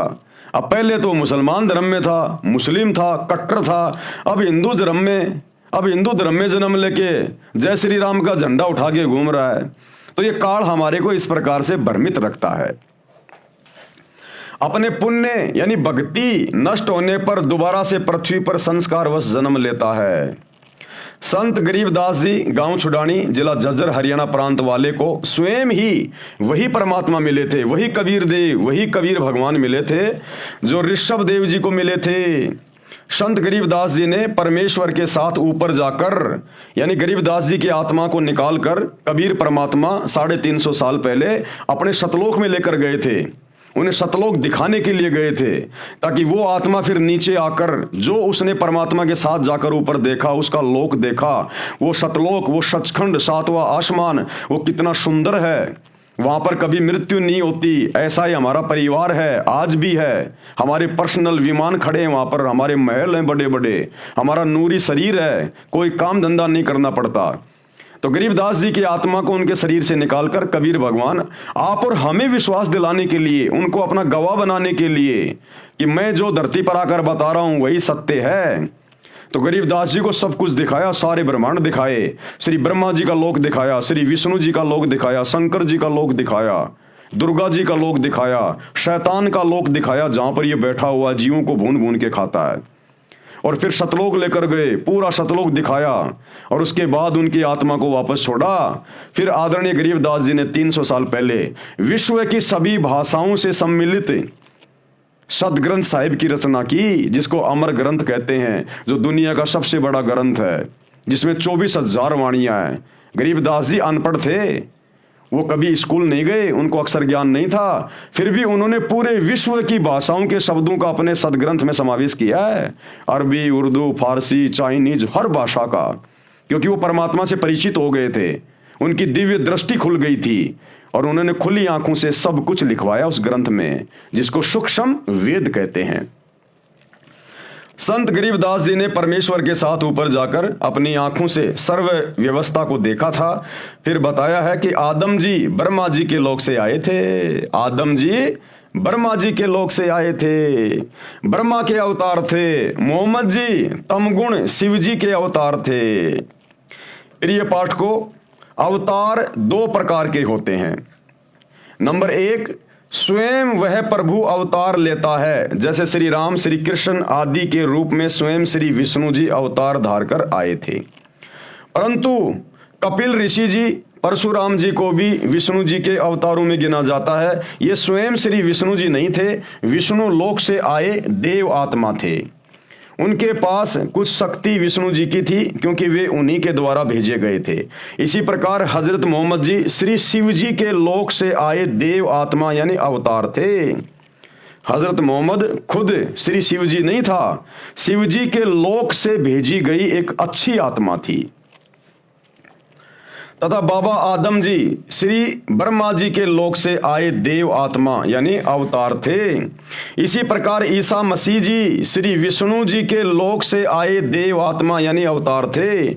ईसाई श्रद्धालु भी ईसा जी को प्रभु का पुत्र मानते हैं, प्रभु नहीं। क्योंकि भाइयों और बहनों, ये धर्म तो अब बने हैं, आज से पहले कोई धर्म नहीं थे।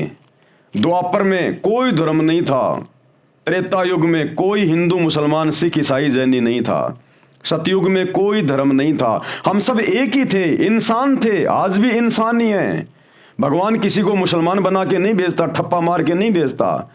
बाहर पैदा हो जाता है, उसकी खतना कर दी जाती है, बड़ा होने पर मूंछ कटवा लेता है, टोपी पहन लेता है, तो वो मुसलमान बन जाता है। ये अपनी थ्योरी है, अपना मनमाना आचरण है। हिंदू है तो वो अपने हिसाब से वो हिंदू बन जाता है, जिस भी वो परिवार में जन्म लेता है। भगवान किसी के ठप्पा लगा के नहीं भेजता। ये 3000 साल पहले हिंदू धर्म बना है आदि शंकराचार्य के द्वारा। 1400 साल पहले हजरत मोहम्मद जी ने ये मुसलमान धर्म चलाया। 2500 साल पहले हजरत ईसा ने ईसाई धर्म चला दिया। उस समय नहीं चलाया, उनके जाने के बाद में लोगों ने नाम दे दिए, उनको धर्म का नाम दे दिया। 650 साल पहले ये जो 24वां जो ये तीर्थकर था जैन धर्म का, महावीर जैन, इसके मरने के बाद में जैन धर्म चल गया। श्री नानक जी के शरीर छोड़ने के बाद में लोगों ने सिख धर्म जो है वो चला दिया।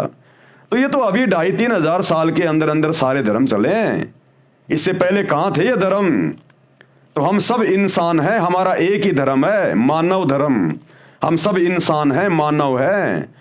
इसीलिए सतगुरु रामपाल जी परमेश्वर जी ने आकर अपना नारा दिया है कि बच्चों तुम भूले बैठे हो शैतान की प्रेरणा से।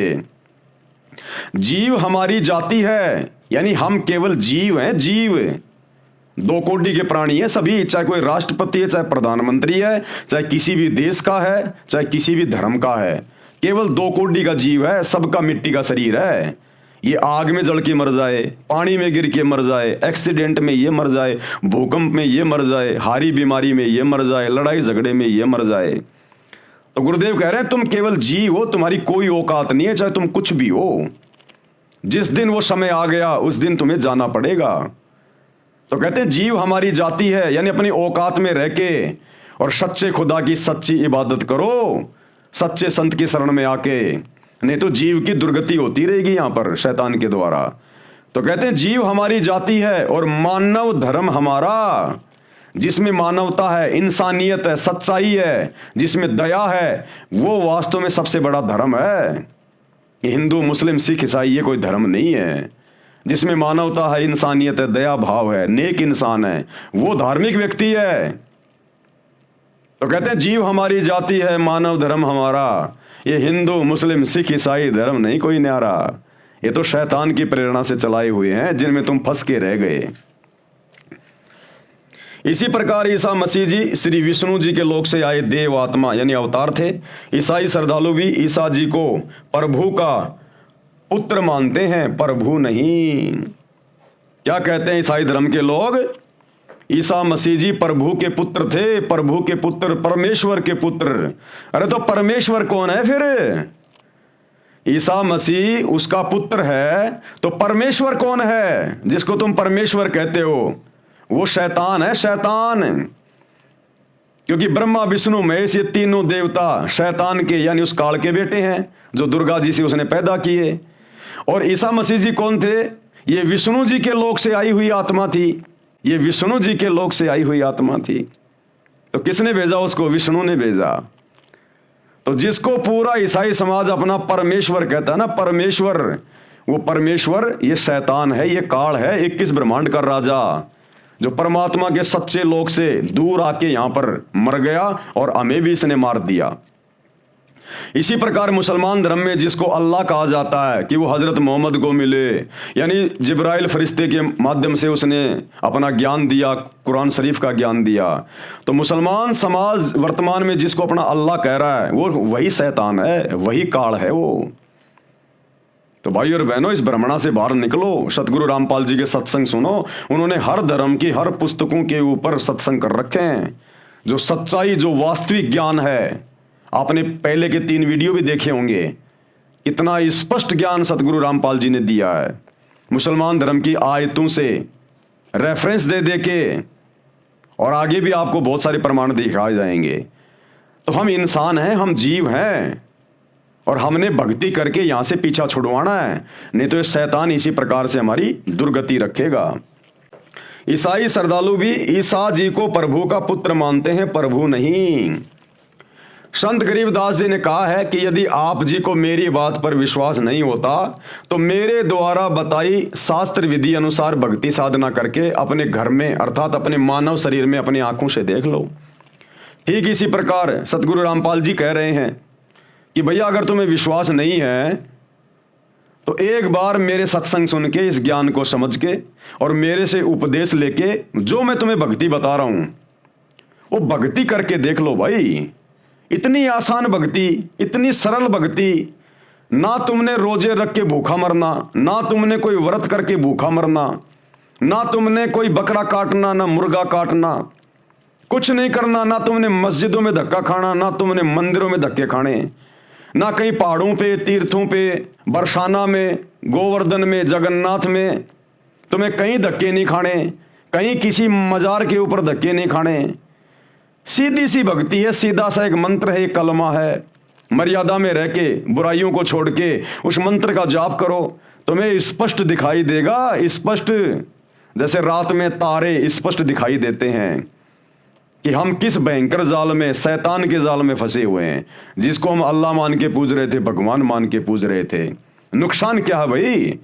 आपसे इस भक्ति के बदले कोई पैसा नहीं लिया जा रहा, कोई धन नहीं लिया जा रहा, आपकी जमीनें नाम नहीं करवाई जा रही, केवल आपकी बुराइयां छुड़वाई जा रही हैं। बुराई छोड़ोगे तो पाप कर्म करने से बचोगे, नहीं तो शैतान दुर्गति करेगा, दुर्गति। तो एक बार सतगुरु रामपाल जी की शरण में आके उनकी भक्ति करके देख लो भाई। भावार्थ है, सभी धर्मों के मानव स्त्री पुरुष के शरीर की रचना एक जैसी है, चाहे मुसलमान हो, चाहे हिंदू हो, सिख हो, ईसाई हो, चाहे कोई अमेरिका का हो, चाहे पाकिस्तान का हो, सबका शरीर स्त्री पुरुष का एक जैसा है। अरे यदि परमात्मा सबको अलग अलग बनाता, अलग अलग धर्मों वाला बनाता, तो सबके शरीर की रचना भी अलग अलग होनी चाहिए थी। मुसलमान की अलग से कोई पहचान होनी चाहिए थी। मुसलमान का नाक पीछे होना चाहिए था, जैनी का साइड में होना चाहिए था, हिंदू का सामने हो जाता, सिखों का इधर लेफ्ट में हो जाता।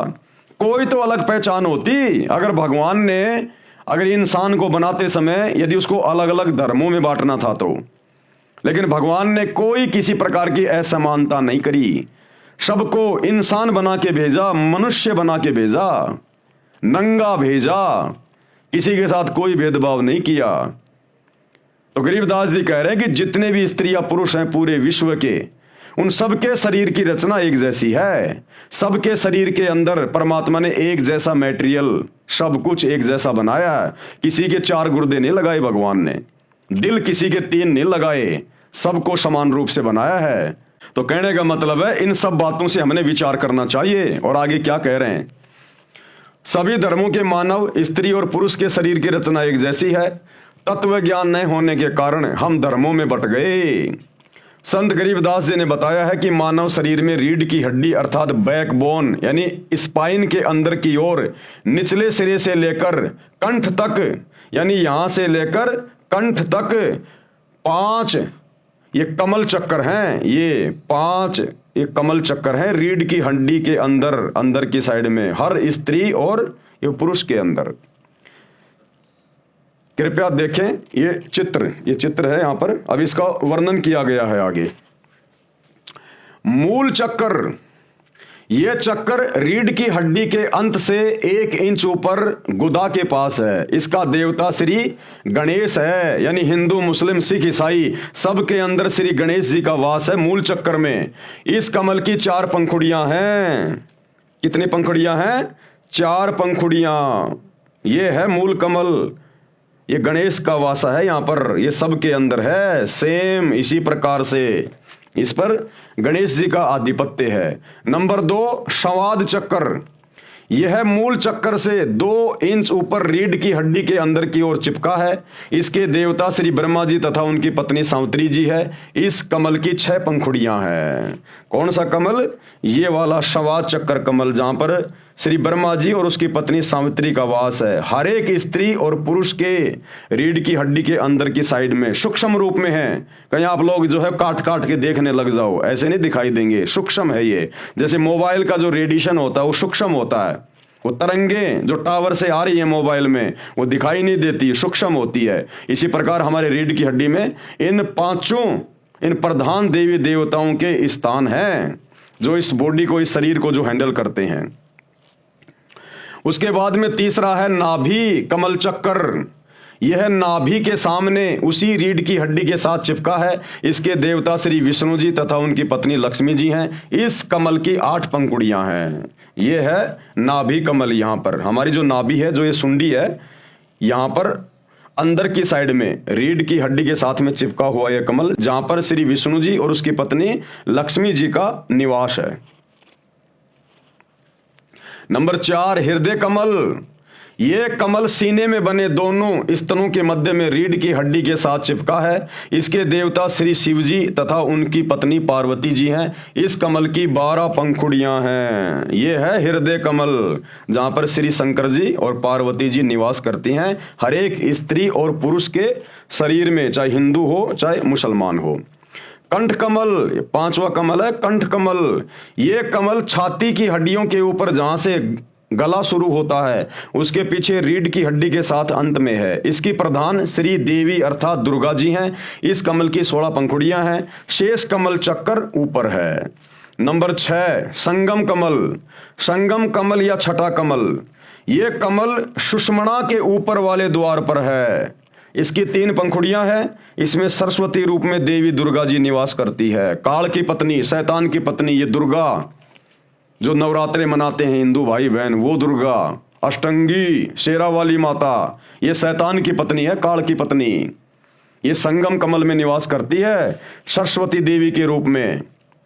एक पंखुड़ी में देवी दुर्गा सरस्वती रूप में रहती है, उसी के साथ में 72 करोड़ उर्वशी यानी सुंदर स्त्रियां हैं, वो परियां हैं, जो ऊपर जाने वाले भक्तों को अपने जाल में फंसाती है। ये काल का भयंकर षड्यंत्र है शरीर में, हमारे को रोक के रखने के लिए, ताकि हमारा मोक्ष ना हो जाए, आत्मा इसके जाल से बाहर ना निकल जाए। जैसी गंदी सोच इंसान की या स्त्री या पुरुष की यहां होती है, शरीर छोड़ने के बाद जब वो आत्मा इन कमलों के अंदर से जाती है, तो देवी दुर्गा को बैठा रखा इस काल ने सरस्वती रूप में, और दुर्गा ने 72 करोड़ सुंदर स्त्रियां उर्वशियां वहां छोड़ रखी हैं उस आत्मा को, उस भगत को, उस साधक को अपने जाल में फंसाने के लिए। और जिसकी जैसी गंदी सोच यहां होती है, वो तुरंत उनके चक्कर में आ जाता है और एकांत में जाकर उन सुंदर औरतों के साथ में शारीरिक संबंध बना के अपनी भक्ति नष्ट कर लेता है, नरक में जा गिरता है। जो ऊपर जाने वाले भक्तों को अपने जाल में फंसाती है। दूसरी पंखुड़ी में सुंदर युवा नर रहते हैं, युवा पुरुष रहते हैं, सुंदर देव पुरुष, जो भगतमतियों को यानी औरतों को आकर्षित करके काल जाल में रखते हैं। काल भी अन्य रूप में इन युवाओं का संचालन मुखिया बनकर रहता है। तीसरी पंखुड़ी में स्वयं परमात्मा यानी अल्लाह कबीर, ये कबीर भगवान तीसरी पंखुड़ी में स्वयं परमात्मा अन्य रूप में रहते हैं, अपने भक्तों को उनके जाल से मुक्त कराते हैं, ज्ञान सुनाकर सतर्क करते हैं। वहीं पर ये अल्लाह कबीर, ये कबीर परमात्मा भी है तीसरी पंखुड़ी में। वहां ये अपने भक्तों को जो धरती पर उसकी शरण में होते हैं उसकी भक्ति करते हैं। जैसे हम भगत भाई बहन सतगुरु रामपाल जी अल्लाह कबीर की भक्ति कर रहे हैं। अगर आजीवन इसी प्रकार उनकी मर्यादा में रहकर भक्ति करते रहे तो शरीर छोड़ने के बाद वो सुंदर स्त्रियां, वो सुंदर पुरुष हमें भी फंसाने का प्रयास करेंगे। लेकिन यहां हमारे को सत्संग सुना सुनाकर ज्ञान दे देकर गुरुदेव हमें पहले से इस पूरे शैतान के षड्यंत्र को समझा देंगे जो यहां लिखा हुआ है। तो हम लोग सतर्क हो जाएंगे कि ये सारी बातें तो गुरुजी हमें सब कुछ सत्संगों में बताया करते थे, पुस्तकों में लिखी हुई थी। ये तो काल का जाल है, ये तो हमारे को फंसाने के लिए खड़ी हैं। और फिर वहां पर यही कबीर परमात्मा सतगुरु रूप में रहता है और अपने भक्तों को वहां पर सतर्क करता है कि बच्चों उधर मत जाना, ये काल का षड्यंत्र है। लेकिन बाकी लोग जो सतगुरु रामपाल जी की शरण में नहीं होते, वो चाहे हिंदू है, मुसलमान है, सिख है, ईसाई है, वो उन औरतों के चक्कर में फंस जाएंगे।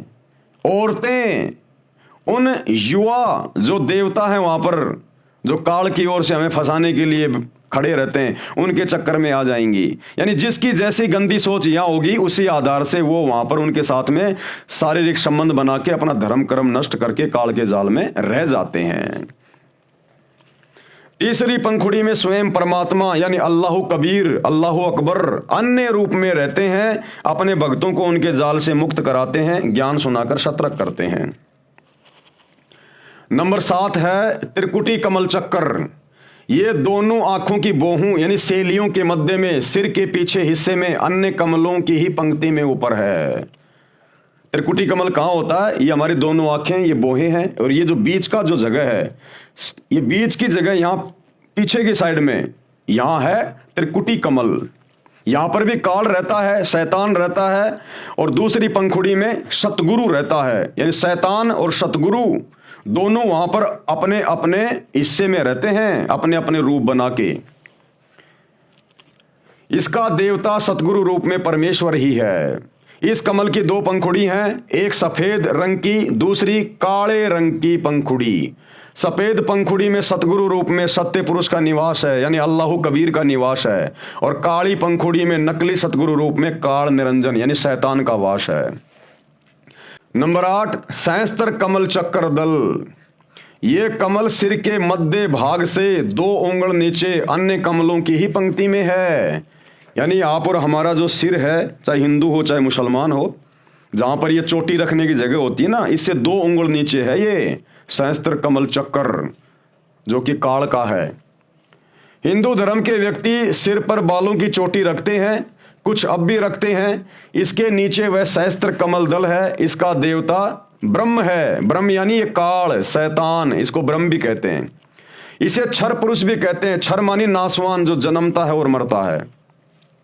जिसने गीता व वेदों का ज्ञान गुप्त रहकर कहा है। इस कमल की 1000 पंखुड़ियां हैं। इनको काल ब्रह्म ने प्रकाश से भर रखा है, यानी रोशनी से भर रखा है। ये खुद वहां पर अपने ओरिजिनल रूप में किसी को दर्शन नहीं देता, स्वयं इसी कमल चक्कर में दूर रहता है। वह स्वयं दिखाई नहीं देता, केवल पंखुड़ियां चमकती दिखाई देती है। अष्ट कमल दल यानी 8वां कमल दल, इस कमल का देवता अक्षर पुरुष है, जो काल के लोक से ऊपर अक्षर पुरुष, जिसके 7 शंख ब्रह्मांड हैं। इसे पर ब्रह्म भी कहते हैं, यानी इस ब्रह्म से ऊपर वाला भगवान पर ब्रह्म अक्षर पुरुष। इनकी पंखुड़ियां भी 8 हैं। इसकी स्थिति नहीं बताऊंगा, क्योंकि नकली गुरु भी इसको जानकर जनता को भ्रमित कर देंगे। 9 शंख कमल दल, इस कमल में पूर्ण ब्रह्म अर्थात परम अक्षर ब्रह्म का निवास है, यानी सत्य पुरुष का निवास है, अल्लाहु कबीर का निवास है इस 9वें कमल में। हमारे शरीर में सबसे ऊपर सबसे बड़ा भगवान। इसकी शंख पंखुड़ियां यानी अनंत पंखुड़ियां हैं। इसकी स्थिति भी नहीं बताऊंगा, कारण ऊपर लिख दिया गया है। जो चित्र में दिखाए हैं इनमें 6ठा कमल तथा 9वां कमल नहीं दिखाया है। कारण यही है कि विद्यार्थियों की धीरे धीरे ज्ञान वृद्धि की जाती है। कमलों का गहरा रहस्य है, यह कबीर सागर के सारांश में लिखा है। शरीर में ये कमल ऐसा कार्य करते हैं जैसे टेलीविजन में चैनल लगे हैं। अब ये कमल क्या काम करते हैं, जिनमें ये देवी देवता बसे हुए हैं, काल बसा हुआ है, सतगुरु भी बसा हुआ है सूक्ष्म रूप में। क्या काम करते हैं ये कमल? ये कमल एक टीवी चैनल की भांति है, टीवी चैनल की भांति। जिस प्रकार अमेरिका में मैच चल रहा है और इंडिया में हम लोग टीवी में लाइव देख रहे हैं, मैच कहां चल रहा है और टीवी चैनल में हम अपने घर पर लाखों किलोमीटर दूर बैठ के लाइव देख रहे हैं। तो इसी प्रकार हमारे शरीर में इन देवी देवताओं के कमल हैं। इन देवी देवताओं के लोक ऊपर हैं, यहां से हजारों लाखों किलोमीटर दूर हैं। लेकिन उनके लोकों में क्या हो रहा है, क्या क्या घटनाएं घटित हो रही हैं। कोई डांस कर रहा है, कोई खा रहा पी रहा है, ऐश कर रहा है, देवी देवता ये, इन सबको हमारे शरीर में बने हुए इन कमलों में देखा जा सकता है, अगर किसी का कमल ऑन हो गया हो तो। और ये कमल ऑन होने के मंत्र केवल धरती पर पूरे विश्व में वर्तमान में सच्चे मुर्शिद सतगुरु रामपाल जी के पास हैं। तो गरीबदास जी कह रहे हैं, भैया अगर आप लोगों को मेरी बातों पे यकीन नहीं है तो जब वो अल्लाहु कबीर सच्चा मुर्शिद सतगुरु जब धरती पर आता अपना ज्ञान देता है, उससे उपदेश लेकर उसकी भक्ति करो, उन मंत्रों का जाप करो, तुम्हारे कमल खुल जाएंगे।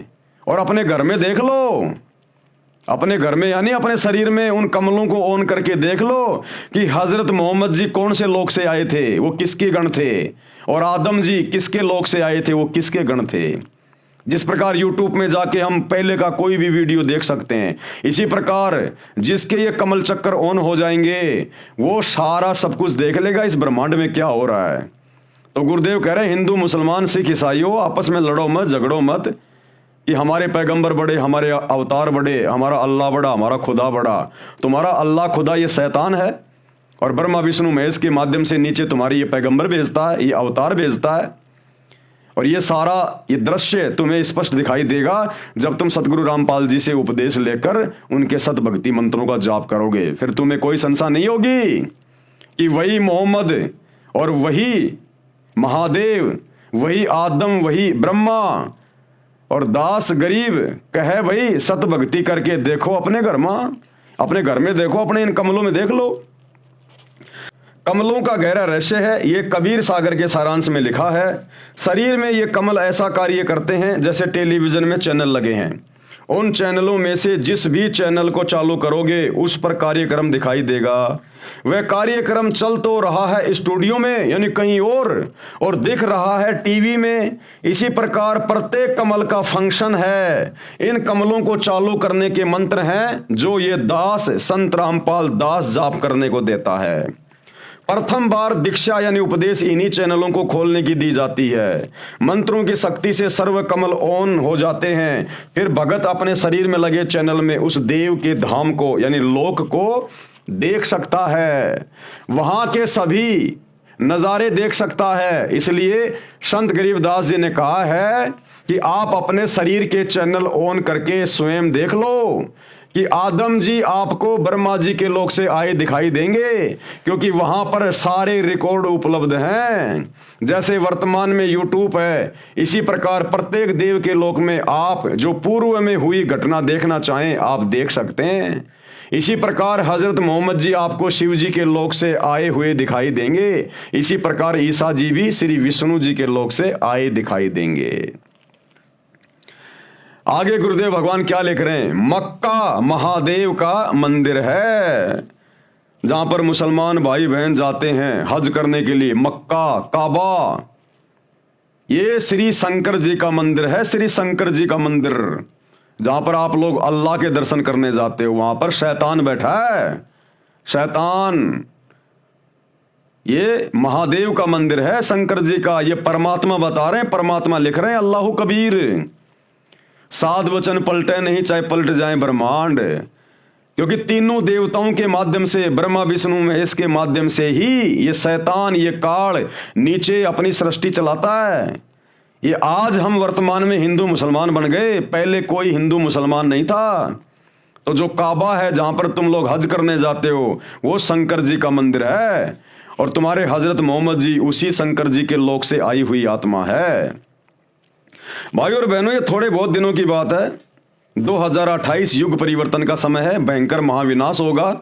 समझदार आत्माएं तो समय रहते सतगुरु रामपाल जी की शरण में आ जाएंगी, अपने और अपने परिवार का बचाव कर लेंगी। अन्यथा 2028 के बाद दुर्गति करवा के लोगों ने मजबूरन नाक रगड़ के सतगुरु रामपाल जी अल्लाह कबीर की शरण में आना पड़ेगा, और फिर वो जैसा कहेंगे सब कुछ मानना पड़ेगा। हाँ जी, बिल्कुल सही कह रहे हो, बिल्कुल जी, मोहम्मद जी शंकर जी के लोक से आए हैं, जैसे आज आप और हम भगत भाई बहन निसन से मान रहे हैं। तो क्या कह रहे हैं गुरुदेव? मक्का महादेव का मंदिर है। सिख धर्म की पुस्तक भाई बाले वाली जन्म साखी में प्रमाण है। सिख धर्म की एक पुस्तक है भाई बाले वाली जन्म साखी, यानी श्री नानक जी के साथ में उनके दो परम शिष्य रहते थे, भाई बाला और भाई मर्दाना। तो नानक जी के शरीर छोड़ने के बाद में भाई बाला ने जो समय उन्होंने नानक जी के साथ में बिताया, जो जो चमत्कार देखे, वो सब कुछ उन्होंने एक पुस्तक के माध्यम से रिकॉर्ड किया, भाई बाले वाली जन्म साखी। आगे चलकर गुरु अंगद देव जी ने उस पुस्तक का निर्माण किया, भाई बाला जी से सारी बातें सुन के और समझ कर, क्योंकि नानक जी ने शरीर छोड़ने से पहले श्री अंगद देव जी को अपना उत्तराधिकारी घोषित कर दिया था। अपने बेटों को अपना उत्तराधिकारी घोषित नहीं किया श्री नानक जी ने। उनके दो बेटे थे, जयचंद और श्रीचंद, लेकिन दोनों निकम्मे थे, इसलिए श्री नानक जी ने अपने बेटों को उत्तराधिकारी नहीं बनाया, बल्कि श्री अंगद देव जी को बनाया। तो नानक जी के शरीर छोड़ने के बाद में सिखों के गुरु बन गए श्री अंगद देव जी। अब अंगद देव जी को जो जो बातें नानक जी के साथ में रहने वाले भाई बाला और मर्दाना ने बताई, वो सारी बातें अंगद देव जी ने आगे चलकर एक पुस्तक के रूप में जो है वो लिख दी। तो क्या कहा जा रहा है? सिख धर्म की पुस्तक भाई बाले वाली जन्म साखी में प्रमाण है, साखी मदीने की चली। हिंदी वाली के पेज नंबर 262 पर श्री नानक जी ने 4 इमामों के प्रश्न का जवाब देते हुए कहा है, आखे नानक शाह सच सुन हो 4 इमाम, मक्का है महादेव का ब्राह्मण सन सुल्तान। इसका क्या अनुवाद किया है सतगुरु रामपाल जी भगवान ने, इस कबीर परमात्मा ने। भावार्थ, सतगुरु नानक देव जी ने 4 इमामों से चर्चा करते हुए कहा कि जिस मक्का शहर में जो काबा यानी मंदिर, उसको मंदिर कहते हैं, काबा यानी मंदिर, जिसको आप अपना पवित्र स्थान मानते हो, वह महादेव यानी शिव जी का मंदिर है। इसमें सब देवी देवताओं की मूर्तियां यानी बुत थी। उसकी स्थापना करने वाला सुल्तान यानी राजा एक ब्राह्मण था। जो ये काबा है, जो मक्का मदीना वाला जो ये काबा है, इसकी स्थापना एक ब्राह्मण राजा ने करवाई थी। ब्राह्मण राजा ने शंकर भगवान का मंदिर बनवाया था वो। बाद में सब मूर्तियां उठा दी गई थी। नबी इब्राहिम व हजरत इस्माइल ने इसका पुनः निर्माण करवाया। आगे चलकर फिर उस काबा का नबी इब्राहिम और हजरत इस्माइल ने इसका दोबारा से निर्माण करवाया, और फिर मुसलमानों ने मान लिया यह तो हमारे अल्लाह का काबा है। जिस प्रकार भाइयों और बहनों लाल किले का निर्माण द्वापर युग में पांडवों ने करवाया था, पांडवों ने। उसके बाद में मुगल आए, मुगलों ने अपना राज्य स्थापित कर लिया। 800 साल तक भारत पर दिल्ली के लाल किले में रहकर मुगलों ने शासन किया। तो आज ज्यादातर लोग यही जानते हैं कि ये जो दिल्ली का लाल किला है ये मुसलमानों ने बनाया, ये मुगलों ने बनवाया, जबकि ये द्वापर युग में 5 पांडवों ने बनवाया था। इसको हस्तिनापुर कहते थे, हस्तिनापुर। तो ठीक इसी प्रकार जो काबा है, जो मक्का मदीना है, उसका निर्माण एक ब्राह्मण राजा ने करवाया था। वो भगवान शंकर का मंदिर है, काल के बेटे का, शैतान के बेटे का। लेकिन आगे चलकर फिर हजरत इब्राहिम व हजरत इस्माइल ने इसका दोबारा से निर्माण करवाया था, जिस कारण से मुसलमान इसे अपना मान बैठे। अब आप जी को अपने मतलब की ओर लेके चलता हूं। आप जी को स्पष्ट करना चाहता हूं कि जो यथार्थ आध्यात्मिक ज्ञान सूक्ष्म वेद में यानी 5वें वेद में है, कबीर सागर में और गरीबदास जी की वाणियों में है, वह न गीता में है तथा ना 4 वेदों में है, ना पुराणों में है, ना कुरान शरीफ में है, ना बाइबल में है, ना 6 शास्त्रों तथा न 11 उपनिषदों में है। क्योंकि परमात्मा ने इस काल को, इस शैतान को ये कंप्लीट ज्ञान दिया था। 5 वेद दिए थे, यानी टोटल एक ही ज्ञान था ये कंप्लीट। लेकिन इसने जब उसको पढ़ा, उसको देखा, तो इसमें तो पूरी जानकारी थी कि ये शैतान क्यों बना, इसने परमात्मा अल्लाह कबीर के शतलोक में क्या गलती की थी, जिस कारण से इसको वहां से बाहर निकाल दिया दुर्गा के साथ में। हम बाकी आत्माएं जो काल के ऊपर आसक्ति व्यक्त कर चुकी थी, परमात्मा ने हमें भी दुर्गा के शरीर में सूक्ष्म रूप में डाल के काल के साथ भेज दिया। आगे चलकर फिर काल ने तीन पुत्रों को उत्पन्न किया दुर्गा के माध्यम से, ब्रह्मा विष्णु महेश। उन्हीं के माध्यम से अपना पूरा ढमढमा ये चला रहा है। हिंदू मुसलमान बना के जीवों को इसने उलझा रखा है।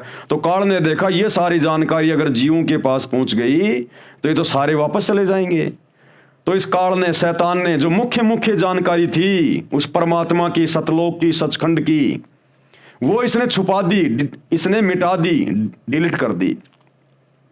और बाकी का ज्ञान इसने अपने बड़े बेटे श्री ब्रह्मा जी को दे दिया। अब ब्रह्मा जी ने आगे फिर अपने पुत्रों को दे दिया, अपने वंशजों को दे दिया, दक्ष को दे दिया, मनु को दे दिया। इन्होंने आगे चलकर इन वेदों को 4 भागों में बांट दिया, डिवाइड कर दिया, यजुर्वेद, ऋग्वेद, सामवेद और अथर्ववेद। तो सबसे पुराने जो ग्रंथ हैं इस शैतान के लोक के, वो ये 4 वेद है। इन्हीं 4 वेदों का ज्ञान इसी शैतान ने द्वापर युग में महाभारत के युद्ध के दौरान श्री कृष्ण जी के अंदर भूत की तरह सूक्ष्म रूप में प्रवेश करके अर्जुन को सुनाया, जिस ज्ञान को आगे दिव्य दृष्टि मिलने के बाद महर्षि वेद व्यास जी ने लिखा, जिसको गीता जी कहा जाता है।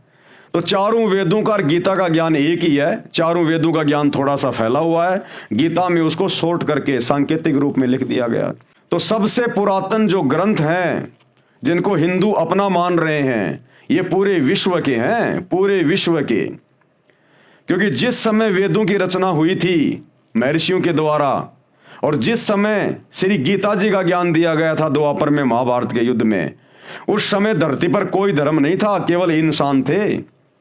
तो ये गीता का ज्ञान और वेदों का ज्ञान पूरे विश्व के प्राणियों के लिए हैं, ये कोई धर्म विशेष का कोई ये ग्रंथ नहीं है।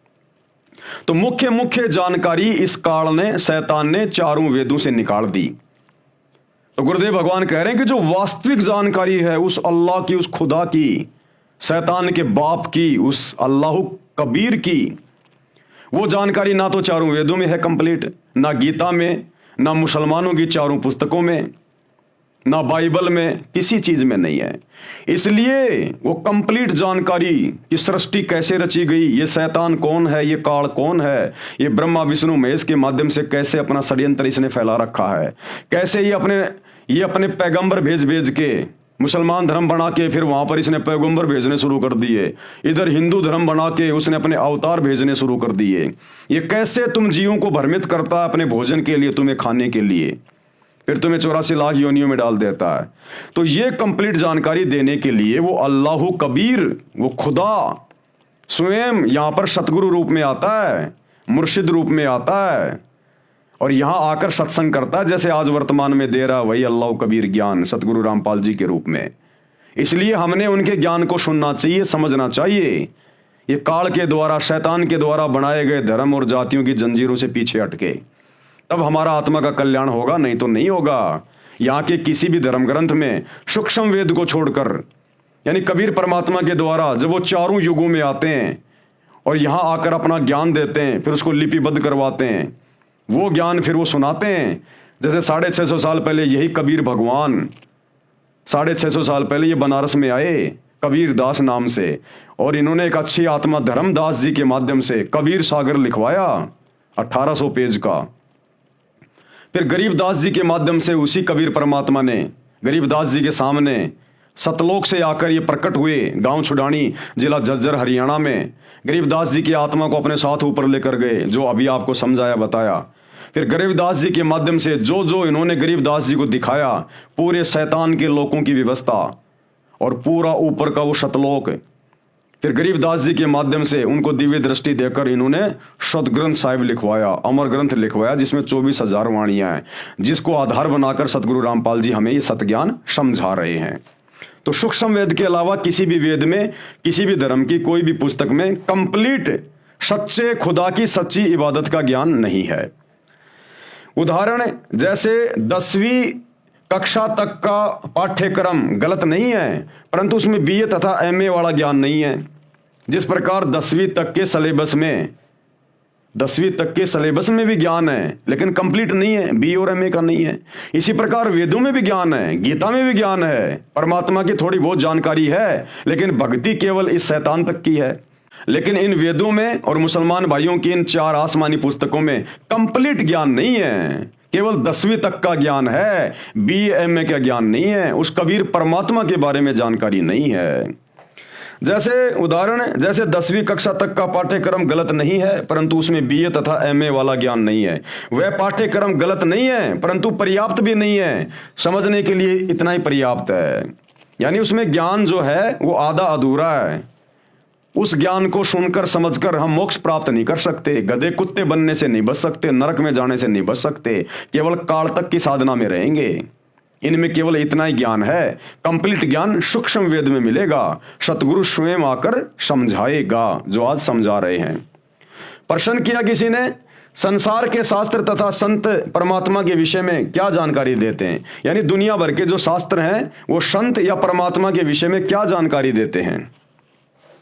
उत्तर दिया गुरुदेव भगवान ने, विश्व के मुख्य शास्त्रों में, सदग्रंथों में परमात्मा को बहुत अच्छे तरीके से परिभाषित किया है।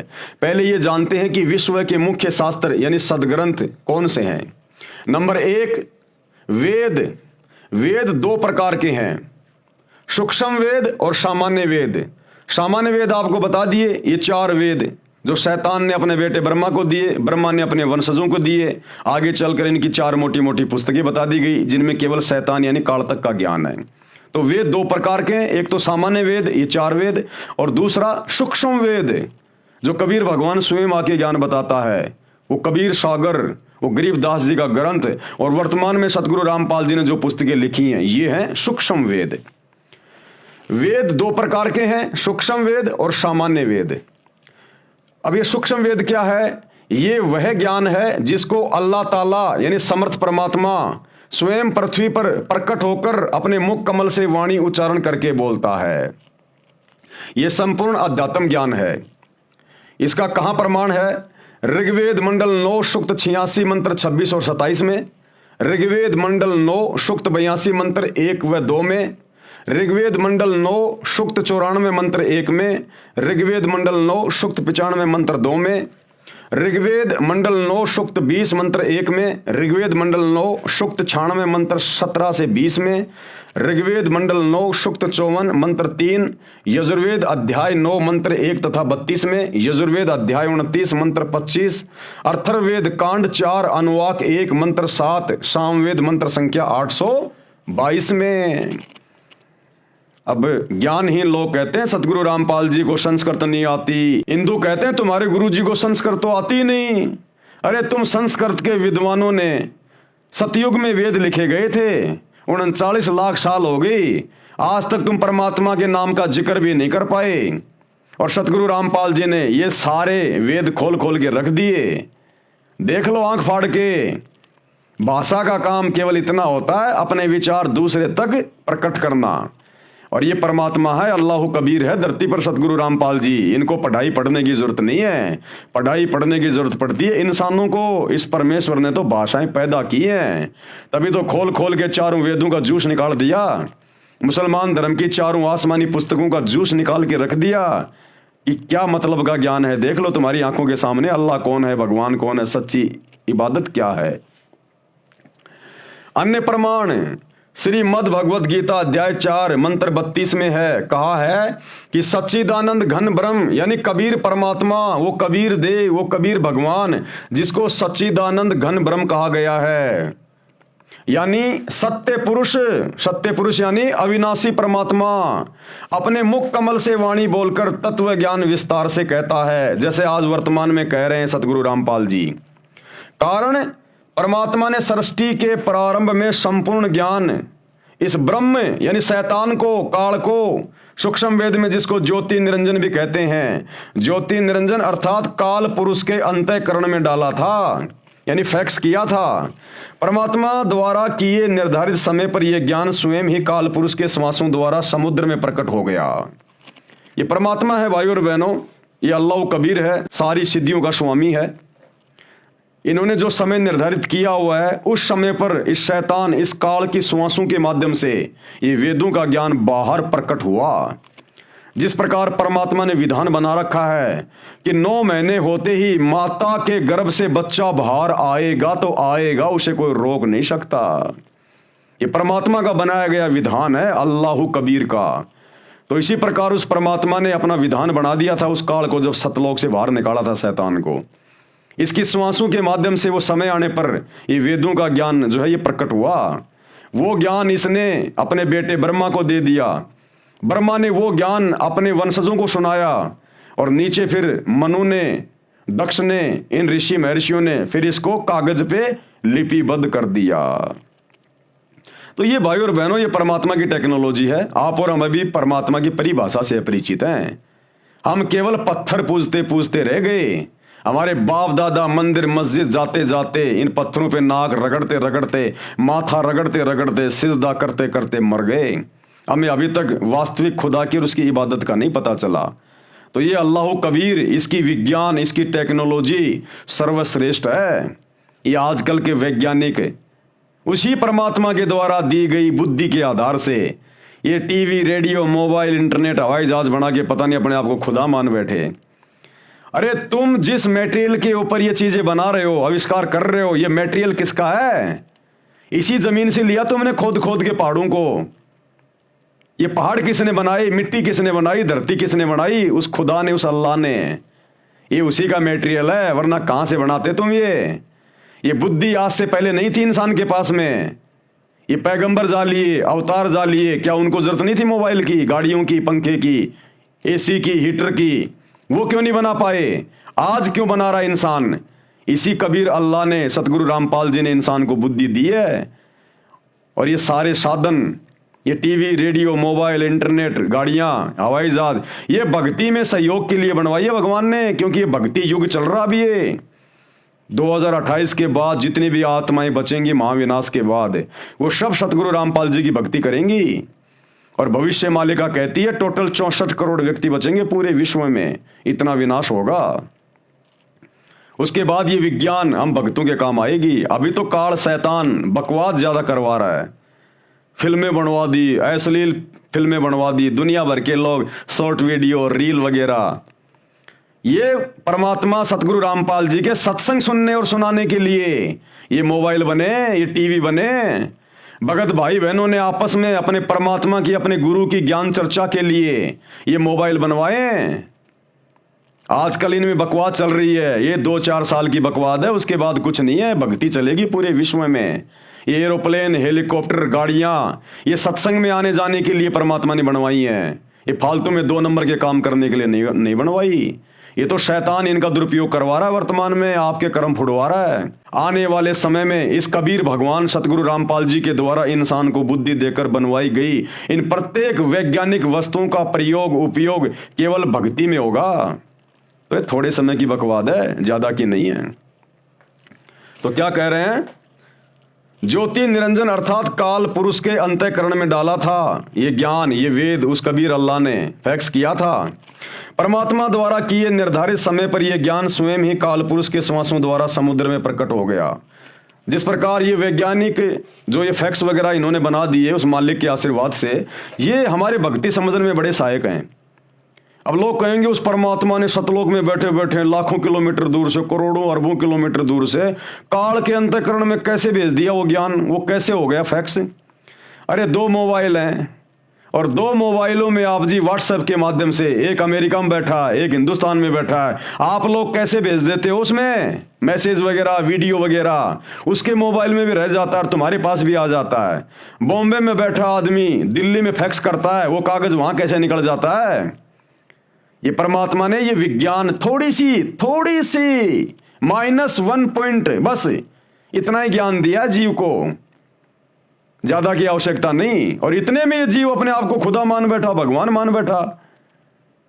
तो परमात्मा के ज्ञान से इंसान को बुद्धि आएगी। ये सब कुछ भगवान का है, हमारा कुछ नहीं है। हम जीव हैं 2 कौड़ी के। कल को पागल हो गया, लैट्रिन गोबर खाता फिरता है। इंसान की इतनी औकात है, इससे ज्यादा नहीं है।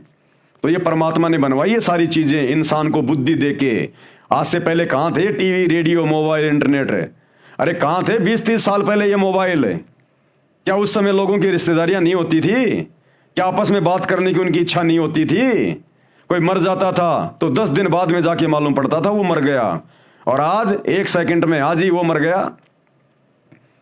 तो क्या पहले आवश्यकता नहीं थी?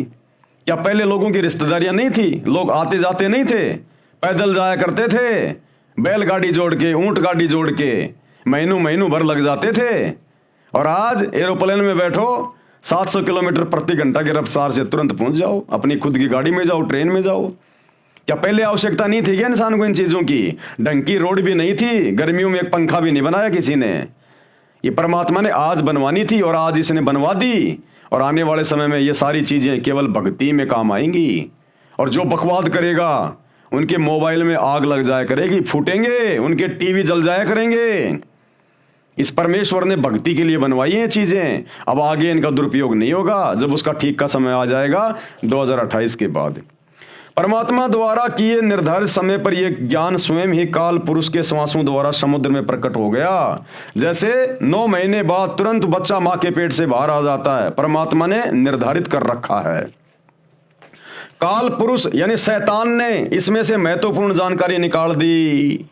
इसने देखा इसमें तो तेरे बारे में सब कुछ लिखा हुआ है, और ये सारी बात अगर मेरे तीनों बेटों को पता चल गई, ब्रह्मा विष्णु महेश को, कि हमारा बाप तो शैतान है, काल है, इसने तो सच्चे उस खुदा से बहुत बड़ा धोखा किया जिस कारण से इसको यहां पटक दिया गया, और ये तो अपने भोजन के लिए हम ब्रह्मा विष्णु महेश को खड़ा करके और जीवों को मरवा रहा है और ये पैदा करवा रहा है। तो काल ने देखा, शैतान ने देखा, अगर ये बात मेरे तीनों बेटों तक पहुंच गई तो मेरे लिए फिर काम नहीं करेंगे ये। तो इसने वो सारी जानकारी निकाल दी ऊपर ऊपर की, और केवल अपने तक की जानकारी सीमित कर दी कि मैं ब्रह्म हूं, मैं गुप्त रहता हूं, मेरा ओम नाम का मंत्र है। और ब्रह्मा विष्णु महेश के माध्यम से फिर इसने जीवों की उत्पत्ति करी। आगे चलकर यही जीव कोई हिंदू, मुसलमान, सिख, ईसाई बन गया। तो ये है पूरा का पूरा बखेड़ा इस काल का। काल पुरुष ने यानी शैतान ने इसमें से महत्वपूर्ण जानकारी निकाल दी, शेष अधूरा ज्ञान संसार में प्रवेश कर दिया। उसी को 4 भागों में व्यास ऋषि ने विभाजित किया, यानी महर्षि वेद व्यास ने उस ज्ञान को 4 वेदों के रूप में लिख दिया। उसके 4 वेद ऋग्वेद, यजुर्वेद, सामवेद तथा अथर्ववेद बनाए। अब दूसरा है सामान्य वेद। सामान्य वेद ये वही 4 वेद वाला ज्ञान है जो ब्रह्म यानी ज्योति निरंजन अर्थात काल शैतान ने अपने ज्येष्ठ पुत्र यानी अपने बड़े पुत्र ब्रह्मा जी को दिया था। इस शैतान का सबसे पहला पुत्र है ब्रह्मा, उससे छोटा विष्णु, उससे छोटा शंकर। तो अपने बड़े पुत्र ब्रह्मा को इसने ये ज्ञान दिया। ये अधूरा ज्ञान है, यानी 4 वेदों वाला ज्ञान अधूरा है। इसमें से मुख्य जानकारी निकाल ली गई है जो ब्रह्म अर्थात काल ने जानबूझकर निकाली थी। कारण यह था कि काल पुरुष यानी शैतान को भय रहता है कि मानव को पूर्ण परमात्मा यानी अल्लाह कबीर का ज्ञान हो जाए। यदि प्राणियों को पूर्ण परमात्मा का ज्ञान हो गया तो सब इस काल के लोक को त्याग कर पूर्ण परमात्मा के लोक यानी सतलोक में, मुसलमान भाई जिसको सातवां आसमान कहते हैं, वहां पर चले जाएंगे, जहां जाने के पश्चात जन्म मृत्यु समाप्त हो जाते हैं। इसलिए ब्रह्म अर्थात काल पुरुष ने पूर्ण परमात्मा के परम पद की जानकारी नहीं बताई, वो नष्ट कर दी थी। उसकी पूर्ति करने के लिए यानी वही ज्ञान बताने के लिए, सृष्टि का सबसे उत्तम ज्ञान बताने के लिए वो पूर्ण परमात्मा, वो कबीर भगवान, अल्लाह कबीर, वो सच्चा खुदा धरती पर सच्चा मुर्शिद बनकर, संत बनकर, सतगुरु बनकर आता है, वही ज्ञान देने के लिए जो ज्ञान इस काल ने, शैतान ने छुपा दिया होता है। उसकी पूर्ति करने के लिए पूर्ण परमात्मा स्वयं शरीर प्रकट होकर संपूर्ण ज्ञान बताता है, जो आज बता रहे हैं वर्तमान में सतगुरु रामपाल जी। अपनी प्राप्ति के यानी सतलोक जाने के वास्तविक मंत्र भी बताता है, जो काल भगवान ने समाप्त करके शेष ज्ञान प्रदान कर रखा है। वही मंत्र जो आपने कल के वीडियो में कुरान से देखे, सूर अशूरा 42 आयत नंबर 1 और 2 में हाम और मीम का क्या अर्थ होता है, ऐन सीन काफ इनका क्या मतलब होता है, ये है वो मंत्र। गीता अध्याय 17 श्लोक 23 में ओम तत् सत इसका क्या मतलब है, ये है वो मंत्र जिनका वास्तविक ज्ञान देने के लिए, जिन मंत्रों की भक्ति करके सतगुरु से उपदेश लेकर हम जन्म मरण के रोग से सदा के लिए समाप्त हो जाएंगे और अपने खुदा, अपने इबादही कबीरा, सच्चे परमात्मा, सच्चे भगवान, उस कबीर के साथ जो वर्तमान में सतगुरु रामपाल जी के रूप में धरती पे प्रकट है, शरीर छोड़ने के बाद सूक्ष्म रूप में यह परमात्मा हमारी आत्मा को सतलोक लेकर जाएगा। उसको ऋषिजन 4 वेद कहते हैं। ऋषि व्यास जी ने इस वेद को लिखा तथा इसके 4 भाग बनाए। Number 1 Rigveda, number 2 Yajurveda, number 3 Samaveda, number 4 Atharvaveda, जो वर्तमान में प्रचलित हैं। इन्हीं 4 वेदों का सारांश काल पुरुष ने श्रीमद् भगवद गीता के रूप में श्री कृष्ण जी के शरीर में प्रवेश करके महाभारत के युद्ध से पूर्व बोला था। वह भी बाद में महर्षि व्यास जी ने कागज पर लिखा, जो आज अपने को उपलब्ध है। अब आगे भाइयों और बहनों, सदग्रंथों में बाइबल का नाम भी है। बाइबल ये 3 पुस्तकों का संग्रह है, यानी बाइबल के अंदर ईसाई भाई बहनों की बाइबल के अंदर भी सृष्टि रचना का यही ज्ञान है, इसी शैतान का ज्ञान है। जो ज्ञान कुरान शरीफ में है, कुरान मजीद में है, तौरेत में है, जबूर में है, इंजिल में है, जो ज्ञान सिखों के गुरु ग्रंथ साहिब में है, जो ज्ञान 4 वेदों में है, गीता में है, यही सारा का सारा ज्ञान जो काल ने आधा अधूरा यहां पर फैला रखा है। इस ज्ञान का प्रमाण आपको बाइबल में भी देखने को मिलेगा कि वो अल्लाह कौन है, परमात्मा कौन है, परमेश्वर कौन है, ईसा मसीह का वो परमेश्वर कौन है, वो कहाँ रहता है, उसने सृष्टि को कब बनाया, कैसे बनाया, वो सारा ज्ञान ईसाइयों की बाइबल में भी उपलब्ध है, एज इट इज, ज्यों का त्यों। तो भाई और बहनों, आज के वीडियो में हम केवल इतना ही लेंगे। हम धीरे धीरे आगे बढ़ेंगे क्योंकि ये मसला बहुत ज़्यादा उलझा हुआ है। और जो नए भाई बहन हैं, हिंदू मुस्लिम सिख ईसाई, जो ये मेरे वीडियो देख रहे हैं, उनसे मेरी प्रार्थना है, अगर आप मेरे वीडियो के साथ साथ में सतगुरु रामपाल जी के द्वारा जो सत्संग कर दिए गए हैं, विशेष तौर पर सृष्टि रचना जो उन्होंने कई बार अपने सत्संगों में जो बताई है, जिसके 2-2, 3-3, 4-4 घंटे की वीडियो आपको यूट्यूब पर मिल जाएंगे।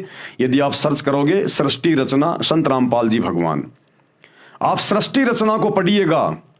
ये सृष्टि रचना मास्टर ऑफ की है दुनिया के सभी धर्म ग्रंथों के इन निष्कर्षों को जानने की, पहचानने की। यानी आप किसी भी धर्म ग्रंथ को, चाहे किसी भी धर्म का हो, आप उसको उसी समय समझ सकते हैं जब आप सतगुरु रामपाल जी के द्वारा बताई गई सृष्टि रचना को कई बार सुन के अच्छे से समझेंगे। उस सृष्टि रचना में सभी धर्मों के धर्म ग्रंथों की भी वो जानकारी दे रहे हैं, विद प्रमाण दिखा रहे हैं कि मुसलमानों की 4 पुस्तकों में सृष्टि रचना का जिक्र कहाँ है, हिंदुओं के 4 वेदों में और गीता में कहाँ है, बाइबल में कहाँ है। उसके बाद आप मेरे वीडियो बहुत अच्छे से समझने लगोगे। और भाइयों और बहनों, ये मनुष्य जन्म बहुत अनमोल है, परमात्मा ने मेहर बख्शी है। जिस समय आज वे धरती पे प्रकट हैं संत रूप में, उस समय आप और हमारे को ये मनुष्य जन्म प्राप्त होना, ये बड़ा परम सौभाग्य है।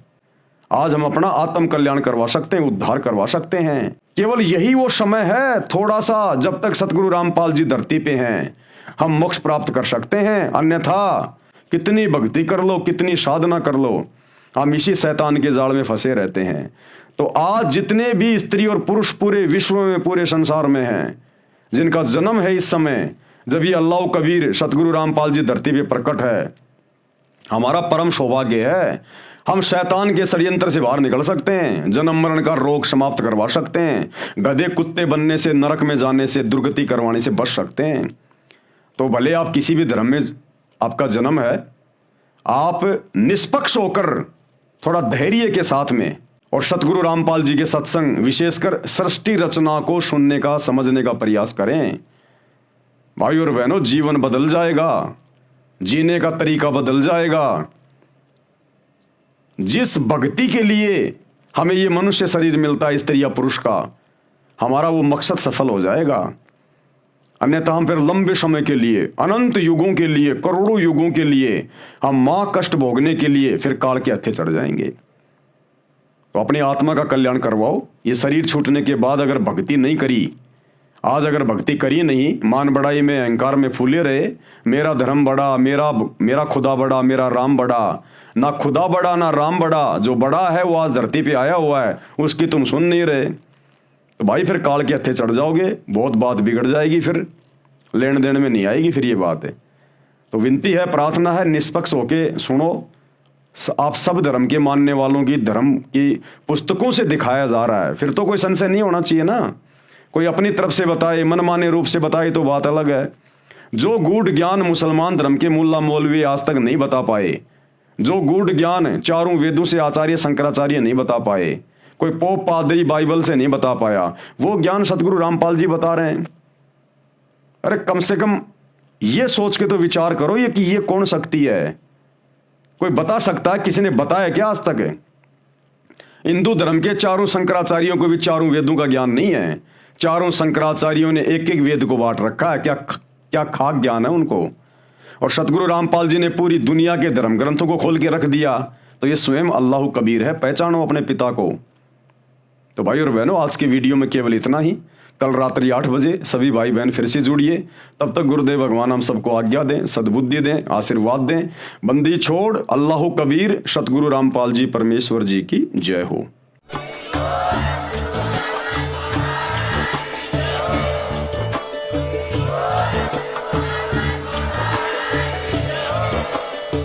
भाई जो गुरु बचन पे डट गे, कट गे फंद 84 के, कट गे फंद 84 के, कट गे फंद 84 के।